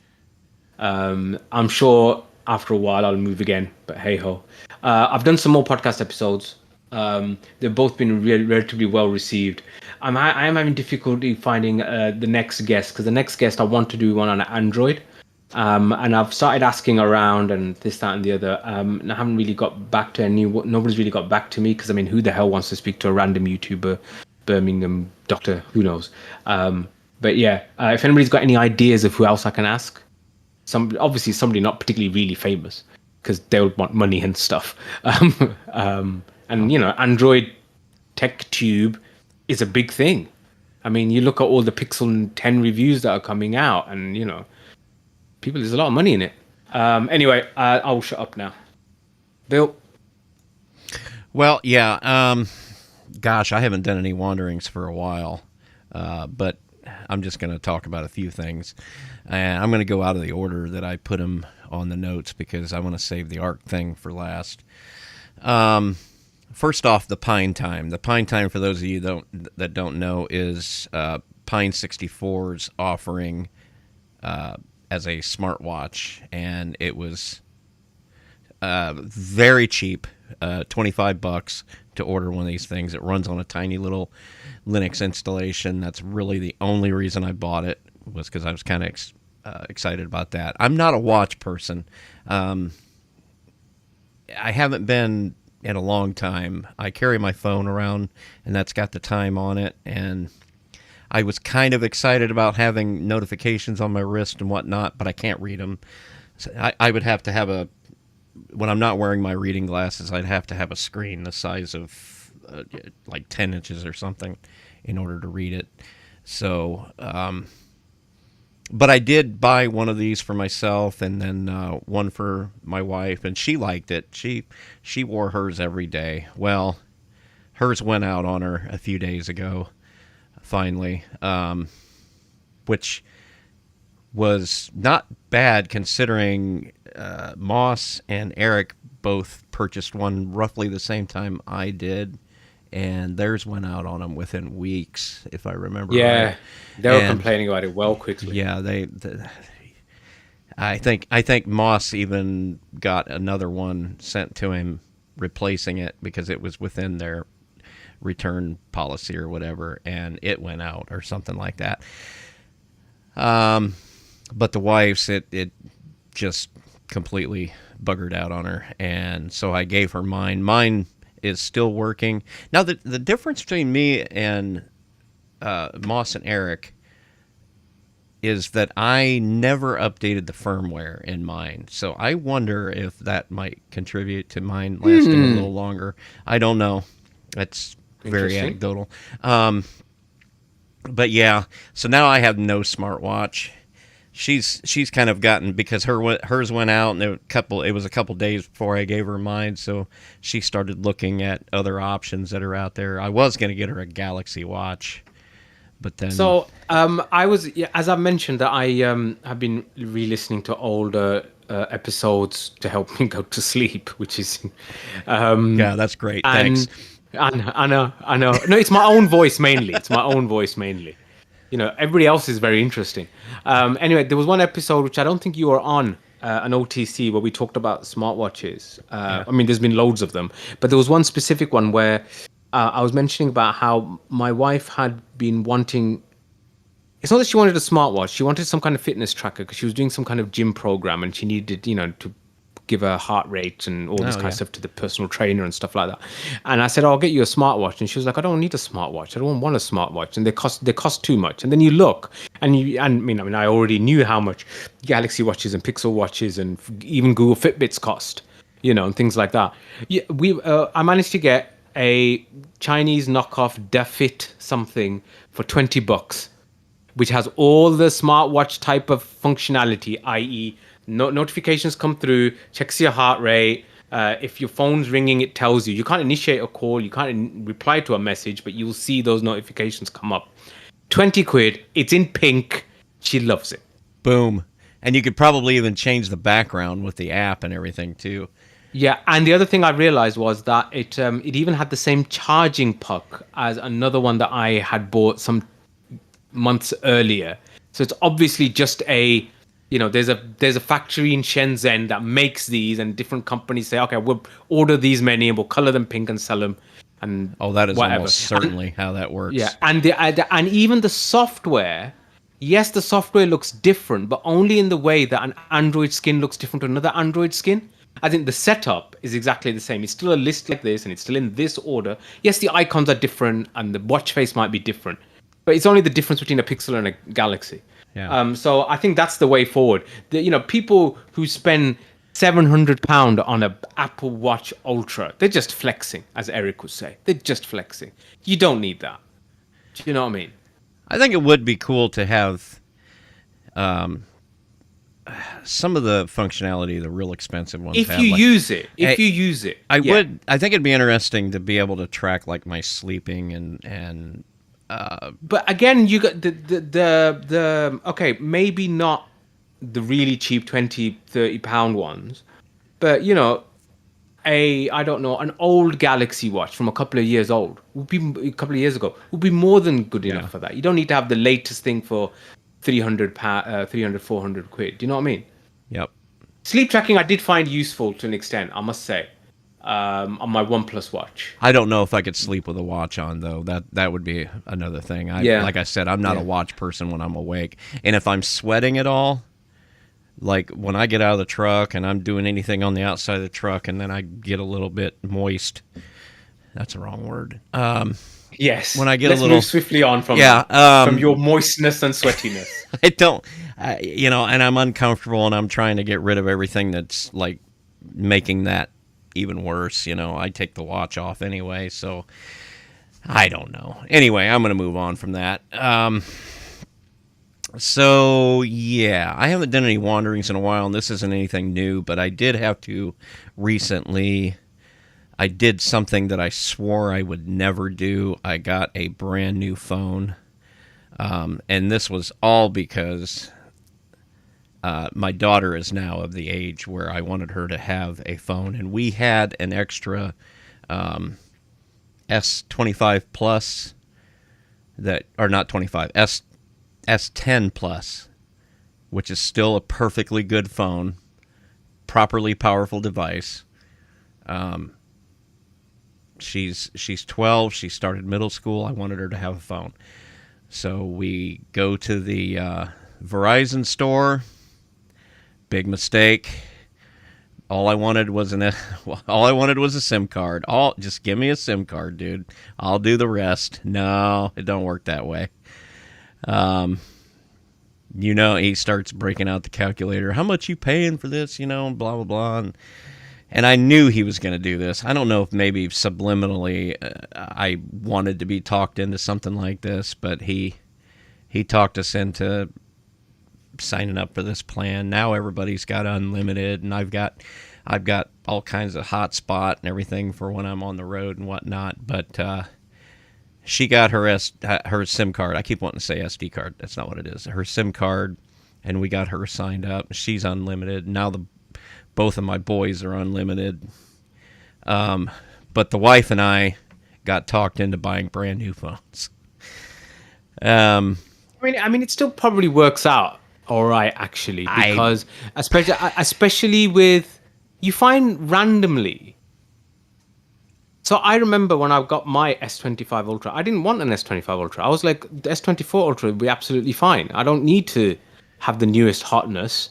But it was actually cheaper for me to get a new contract on that than upgrade to an older one, because there was some,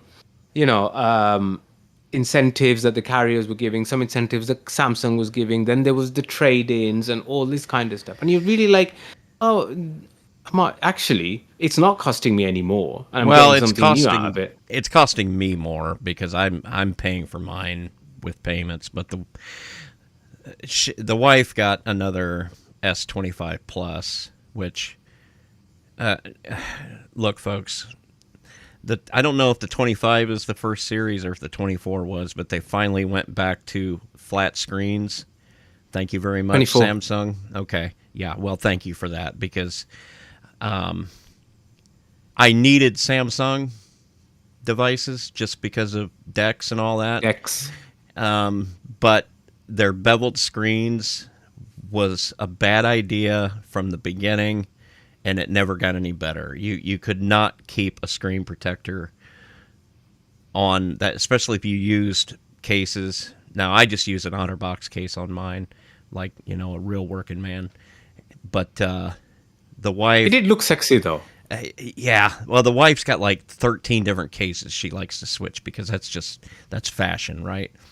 And No, I mean the curved screen. It did look cool. But it was not if your screen protector is bubbled up all over the place and peeling up on the edges because it won't stay down around the curve, and then when you put a case on it and you peel it off, and then the screen. Anyway, I'm happy that they went. I'm just going to look condescendingly at you, Bill. I use an anti-glare screen protector too, because it sits on my dashboard and a lot of sunlight bounces off of it. Oh, can you recommend one? An anti-glare one? 'Cause I'm looking for one, actually. Yeah, the Armor Suit. Okay. Send me a link. Yeah, I'll send you a link.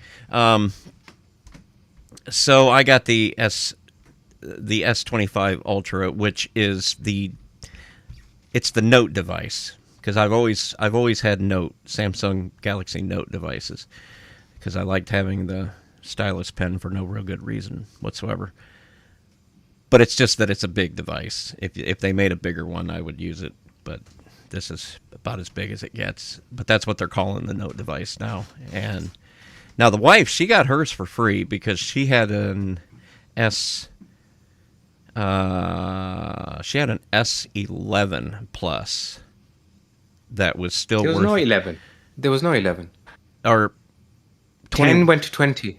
Oh, And then okay. So it 21. was a 21. It was an S21 Plus, and that had $1,000 trade-in value. So Really? yeah, Wow. I don't know Oh, if that what was value? a limited thing. Yeah, well, I mean, she got her S25. Now she had to switch to. Here's where they got us, because in order to take advantage of that $1,000 trade-in, she had to switch. Change plans. Yeah, she had to go with the Unlimited Ultimate, which she absolutely does not need. But it was only like another, I don't know, $7 a month or something like that to upgrade to that. So Yeah, so again, fair enough. yeah, I think. and it's a brand new device. So It is a nice, sexy device, I must say. I do like Well, watching stuff on it. I've been watching and- Peacemaker on mine. I have been scared to death of that Samsung, that tool they've got to transfer one phone to another. Because Oh, it's brilliant. well, Smart okay, switch. It works so well. it does. But when I went from a Note 5 to a Note 10 Plus. I think that's what it was. It was the same phone Joe had. I went from a Note 5 to a Note 10 Plus, and when I used it to go from that old of a phone to an S10, or the, That would have been the 10 series. 2019, right? Yeah. Or 2020. That sounds yeah, okay. 19 for the 10, and then the Note 5 would have been 2016-ish. somewhere 17, around there. something Yeah. So the app has improved. Is the main thing. Well, it's App's flawless improved, now. and has an Android in Google's bits of that transfer bit have improved as well. Yeah, and it is not, because my wife plays all those silly little. My wife is the reason I can't just wholesale put Pi-hole on our network, because if I just hooked our router to Pi-hole, then she wouldn't be able to play her stupid little games. Transferred all those games. That must be at least the 18th time you've mentioned that. Yeah, well, the thing is, she's You got really, like. you know she doesn't listen to this, don't you? God, That's why. she's never listened You're to a single thing I've 100% made. sure. She's never going to hear me saying this. No, unless she like literally hears me through the floor. But those games just don't work if it can't like spy on you. So you fight the fights you can fight, or even get up in the morning for. But we're happy once you get rid of all the AI bollocks. I mean, oh my God, folks. These phones, especially the Android phones, the new ones, are just... You know what? I am taking this as a real thing for my self-esteem that I've managed to get you guys to say ZFS without me say prompting. it because We're doing it feel to be polite to you. You understand that, right?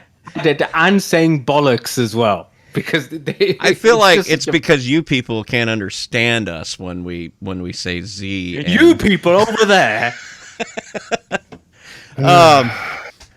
Anyway, something you were going to say something about a Chewy, weren't you? Oh yeah. Okay, so moving on from Galaxy, I guess I'm done with that. Yeah, Chewy. So I've been needing new laptops, and I've been wanting something smaller to take on the road with me. And I've got a friend that I used to make 3 Fat Truckers with, and he bought this little laptop called a Chewy, CHUWI. Go look it up. These laptops are less than $150. He bought a 13.3 inch with a I don't have the specs in front of me, but it's got a dual core Celeron in it. Oh yeah, the one that's equivalent to like an 8th gen i5 kind of power, isn't it? So I bought one of these things just to have something to take on the road that was easy to tote around, and I gotta say I was really happy with it for the price. I mean, for a brand new laptop that was less than $150. It really performed well. In fact, it outperformed that particular laptop. Outperformed my. I had an HP 15-inch with a. It was a Pentium processor, but it was like the Atom type Pentium. The later models did not have quick sync. That's the thing about this new one. It's got quick sync, so I can use hardware acceleration for video rendering. So you're not using your CPU at all for anything that goes up on that screen. That's probably the superpower of a later model Celeron. And a proper 1080p screen on this thing. I mean, it was just brilliant. Until I dropped my glasses on the screen with a little bit of force, and it broke the screen. So I tried to order... Heavy are your glasses? These glasses right here, in fact, these glasses are tougher than the screen on a 13.3-inch Chewy. So I went ahead and tried to order another one. What they sent me instead of the Chewy Hero Book is what it's called, the little cheaper ones, they sent me a 15-inch Chewy Gemmy book. Now this thing has got the N100 processor in it, which is quad core. The N100 is not, they say it's not a powerhouse CPU because it's just 4 efficiency cores, but it actually came with 16 gigs of RAM and a 250 gigabyte hard drive, 15-inch screen, full keyboard with the number pad. Basically for the same price I paid. That's like that's their $300 laptop right there. For the same price as that less than $150 Hero Book. So I was happy that I was upgraded, but I still needed a small laptop, so I went ahead and ordered their newer model which is the 14-inch Hero Book. Now that one comes with a slightly newer Celeron with a few upgrades, and instead of... Joe, you would know about this. You've got an NVMe drive, but there's also a SATA drive that looks like an NVMe that's got a 2 slots in the teeth. What do they call that? The B and the M tongues on those. Yeah, That's one of like these. I said before, I don't know if you can see. I mean, there are so many different things that each one can be. It's actually, I mean, there's NGFF, there's SATA, there's Yeah. Well, the original one had the SATA. Now, this new one has proper NVMe, and there was a couple of flaws in the original processor that this new one, it's not a 13.3, it's a 14, but that is a negligible amount of difference size-wise. And so these machines... That's not what she said. Ha! These machines, like I said, that 15-inch, with 4 efficiency cores, I'm not kidding, outperforms that i7, that 8th gen i7 I had in that Omen with 32 gigs of RAM. I installed Steam on that thing, and installed Skyrim and Halo Master Chief, and was able to play them both. And You checked to see what's actually inside them. Maybe done like a Neo Fetch or something, just to be sure that you haven't. It's something else come an through. N100, and it's working perfectly. Now, like I said, it's got quick sync, so it's running everything through some hardware acceleration that's SoC. And I got to tell you, folks, if you're looking for a laptop and you don't want to spend a lot of money, these things are, well, that Hero book is like throwaway cheap for something just to do your browsing and a little bit of light, this, that, and the other. And it's got hardware acceleration because it's Intel QuickSync. But the Gemmy book is a properly, in my opinion, properly powerful piece of kit. Now, I mean, I wouldn't put it up against this Ryzen 7 or anything like that, but then again, for the things most people are doing with laptops, it works perfectly fine. So, okay, so I only have one more thing, and that is on my main rig here, which is an HP Ryzen 7, 16 cores. It came with integrated graphics, but in order to run 4 monitors on it like I do, I needed a bigger video card, so I put the Radeon Pro WX 7100. I had to upgrade the power supply in order to facilitate that, because the original power supply only had 180 watt maximum, and I needed a lot more than that, and I also needed a 6-pin connector for the new video card. And it's fine, but AMD cards do not have built-in video coding capabilities other than to use something like VA API, which works fine. That's what I'm using right now. I bought one of these. This is an Intel Arc A something or other. I should have had that written down. But it's made by a company called Sparkle, and I wanted to switch out because this has a much supposed lower. to be really good for server-side transcoding. Yes. Well, that was the whole reason. Transcoding was the whole reason I wanted to switch to this, because I could take advantage of QuickSync and all of that and have like easy hardware acceleration and OBS Studio and whatnot. Absolutely would not work in this machine. And this card does not require the 6-pin. There's no plug whatsoever anywhere on it. Does not require the 6-pin additional cable to it. It gets all of the power through the PCIe bus. I have no idea why it will not even post. It won't even post if I connect the monitor to the integrated graphics output and try to post it from there. It just will not post with this thing plugged in. It cannot be a power issue because this thing only draws 50 watts.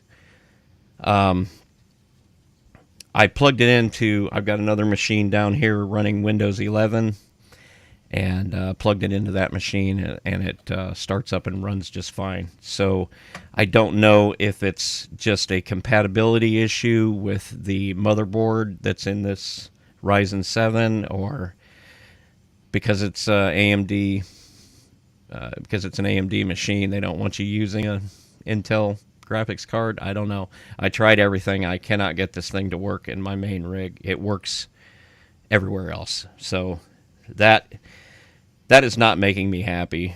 That being said, VA API it seems to work okay.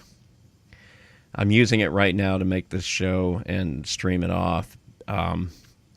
It's not 100% straightforward. If you use VA API in something like OBS Studio, you have to set all that up manually. And in fact, with Linux, you have to install an add-on to OBS Studio, which is not that big of a deal. But you got to know to do that.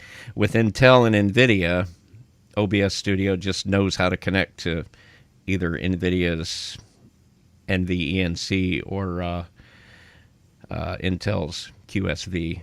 So it's a little irritating that there's not an analog to those things on better AMD cards, which there doesn't appear to be. A lot of that's probably because I think both QuickSync and NVENC are proprietary technologies. I don't know, but the driver for the Intel cards is open source, I think. Is it not? And you get QuickSync working. Like, I got QuickSync working on both of the laptops, so I don't know. I don't know what the issue is, other than maybe a hard-coded motherboard thing on this. I know that the motherboard on this HP is a bit of a pain. If I had it to do over again, I wouldn't have bought this machine, because I can't just switch this motherboard out into a proper ATX case, because it's the configuration of the screws are not. It's not a proper ATX motherboard. I would have to do a lot of drilling holes and whatnot to get it to fit in anything, and then it doesn't have proper ATX. What is it, Joe? A 21 pin or a 20 pin power supply plug to the motherboard. 24 pin. 24 pin. It's a completely proprietary harness for that. There's normally like what I ended up doing for the Lenovo server, the M93 server behind me. There's adapters that can be used to go from the 24 pin to the Lenovo configuration, but nothing like that exists for the motherboard that I've got in this HP. So I don't know. I've got a couple of these 8th gen i5 Asus motherboards. I might even downgrade to an i5 and start using that instead of this Ryzen 7, just so I can use the tools that I want to use. But that's been kind of a woe. So I ended up putting the WX 7100 back in, at least for the time being, until I can either figure out what's going on with this ARC or move on to something else. But anyway, that's all I've got. Unless anybody's got anything to add, it is time to move on. Okay. Up next, Vibrations from the Ether. And we actually have two from Phil. Do you want me to read these, or do you want to read them, Bill? Or read the first one, Bill? I can do that. This is from Phil S. in Perth, Western Australia, and it reads, "Greetings, folks. The subject of donations has once again been raised, and I fully support the idea of you accepting donations via a service such as Patreon. I already subscribe via Patreon to Late Night Linux and would happily do the same for yourselves, as you could use the financial support. I find the ones that usually object to this sort of thing are those that always want something for nothing, which they mask as a philosophical argument. Back in the BBS days, there were They were referred to as file sponges. If you have the means to support a project, why not throw a small amount of money towards it? From a moral standpoint, it's the right thing to do. Watching this with interest. Keep up the good work, fellers. Now, I will say that I 100% agree with you, Phil. You should definitely pay for the things that you enjoy or the things that you use if you want them to stay around, especially in the free and open source community. But I had previously objected to taking donations for mintCast because I didn't want it to feel like a job. I have had to change that stance in recent times as things have gotten more expensive, and it hasn't been as easy for any of us to put money towards the server. I know Bill took over a lot of it, and so it's all coming out of his pocket now. But in the past, I have paid for the hosting and various other things until, like I said, Bill came along and just took it over. But yeah, donations are greatly appreciated. What I think, as far as being ethical about it, I think what I would like to, and the whole reason I have not done anything yet is because I want to come up with a plan to ethically handle this. Because, when I came on the show, our web server was being hosted for free by a company in the UK, and that went away. So, we had to figure out how to handle that. And so, now we have to pay for our domain name, and, I guess electricity for these servers isn't free. I don't know how to quantify that. I suppose I could if I tried hard enough, but you'd have to get some specialty equipment to plug your servers into to see how much power they're using, and then do the math with how much you pay for electricity. No. Nah, ain't nobody got no time for all that. Yeah. But it's not free. I mean, any reasonable people. And then Phil also donated directly to my Ko-fi, essentially putting his money where his mouth is. Thank you very much, Phil. That did help pay for me getting the new battery from China for my 1GX. It's all greatly appreciated, everything that everybody donates. I absolutely love it. When you donate directly to me, it goes towards my projects. I'm just letting you guys know. And like I said, it's been great. I've loved every minute of it. And he sent a message. I love what you bring to the podcast and should have tipped in some bucks a long time ago. I miss your wandering since it moved to Roundtable, as I cannot listen live due to my location, Western Australia. Keep up the good work. Ooh, so unless good there's news two on that. Phils, unless there's two Phils in Western Australia, this show goes out to you, buddy. Okay, so Phil 2.0. I have begun starting with the I see Majid. I've started with the very latest episode of Roundtable. I am adding that to the RSS feed. So if you are subscribed to our RSS feed to get our show, YouTube YouTube or Apple Podcasts, Spotify, anywhere you get podcasts, you will now also be able to listen to the Roundtable. So there's that. Now, the question has been raised, do we have a Patreon yet? And the answer to that, the short answer is no, not yet. I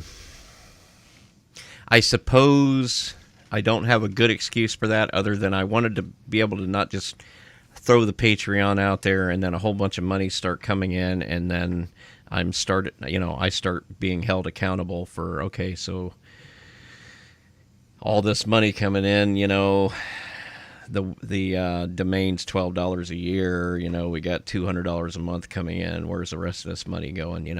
I want to come up with a plan to ethically manage the money and distribute it, because once the bills are paid, I think the money should probably be split up amicably. I might be a little bit optimistic there, that it would be. That's difficult to say then, because how do you do it? By most recent attendance. No, my God, what a nightmare. What are your criteria there? Does it just matter of being? I would have thought we try something out. We see what it's coming. I will personally say that, and especially if it's a trivial amount, you can keep my half. Do you know what I mean? Right. Because I can't imagine it, as you've said, being huge amounts of excess money that, if it is, great, and then maybe we can think about how it. But then we only know if we tried. You know what I mean? Right. You have to kind of start the process, see, and then if you find out that yes, in total we have a surplus of $3.61, then I think we can quite safely say we don't really need to be. Or maybe we don't even need to pay ourselves. We could always just, if it's just put it in the kitty for next year. Yeah, exactly. Or exactly. we can donate back it into the. Donate it to the projects that we use, like OBS Studio and Audacity and Mint. stuff like that. Mint. Look, if somebody Mint is randomly well-funded. donates if somebody randomly donates like $10,000 or something, then by all means, let's split that. But yeah, let's. We could exactly. Yeah, exactly. So we will talk more about that and work out a plan. I promise. One of these days. One day. Okay, and that's it for the vibrations from the ether. We're moving on to check this out, and I do believe it's one that Majid put on here and has already mentioned. Majid, do you want to add anything? Yeah, no, so it's basically the guide that I use to set up Open Media Vault with ZFS.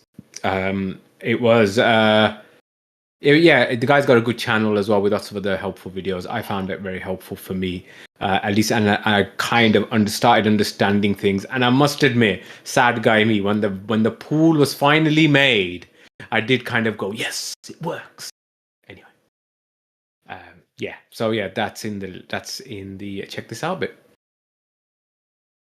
Okay, and moving on to housekeeping and announcements. Hold on, let me see if I can find my radio voice again. Thank you for listening to this episode of mintCast. If you see something that you think we should talk about, tell us. Send us an email, mintcast at mintcast.org. Join us live on YouTube. Post at the mintcast subreddit. Chat with us on Discord and Telegram. Links in the show notes. Next episode, 2 p.m. U.S. Central Time on Sunday, September 14th, 2025. And there is a link in the show notes to get that converted to your time zone. Next Saturday, we will host a roundtable live stream. Please come and join us using the Discord voice channel at 2 p.m. U.S. Central Time on Saturday, September 6th, 2025. A link in the show notes to get that converted to your time zone. Live stream information is also at mintcast.org/livestream. Moving on to the wrap-up. I am Joe, and if you like the sound of my voice, I'm on a couple other podcasts. I'm on the Linux Link Tech Show, tllts.org. I'm on the Linux Lugcast, linuxlugcast.com. You can send me an email directly, jb@mintcast.org, or there's a link in the show notes to buy me a coffee with Ko-fi. Moss couldn't be here today. You can catch him at Full Circle Weekly News. Link in the show notes. Moss at bodielinux.com. He's also on Mastodon as Zyvola at hosttux.social. And occasionally he does an HPR show or two. Bill?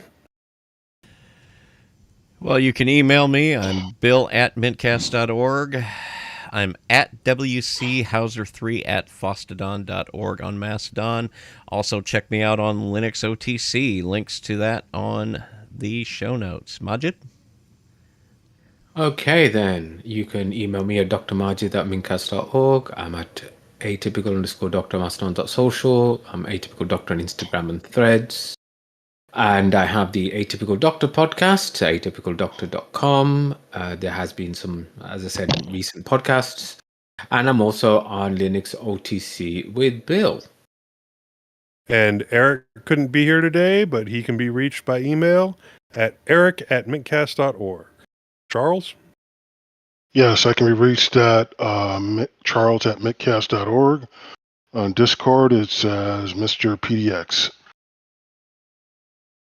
Jim? Yeah, I'm Jim at mintcast.org. I am GNU to Linux on the Discord. I have my own YouTube channel where I'll talk about Linux and tech related stuff occasionally at the Linux Shortcut on YouTube. Okay, and before we leave, we want to make sure to acknowledge some of the people who make mintcast possible. Bill for our audio editing and for hosting the server which runs our website, website maintenance, and the Nextcloud server on which we host our show notes and raw audio. Archive.org for hosting our audio files. Hobstar for our logo, and NetRD for the animated Discord logo. Londoner for our time sinks and various other contributions. Also, the Linux Mint development team for the fine distro we love to talk about. Thanks, Clem. Thanks, Clem. And Co. And Rap. Thank you very much, gentlemen. And Joe? Mm-hmm. All right. Thanks, Thank you everybody in all. the live stream. Thanks for joining in. Appreciated the conversation in the live chat. Oh, yeah, I wasn't checking that, actually. Was I know nobody Was Leo does. there throwing stuff? Or No, he something? Oh, I wasn't didn't this even week. look at the YouTube today. Sorry about that, people. Yeah. I was there. Anything interesting? Well, go check it out. I'm going to But now. it's not that long. I mean, we're not Jupiter Broadcasting or anything. So Right. But I think you Yeah, got to well, pay. yeah, well, we I think you have gotta pay some to comment on integrity. their stuff. I don't know. yeah, you gotta boost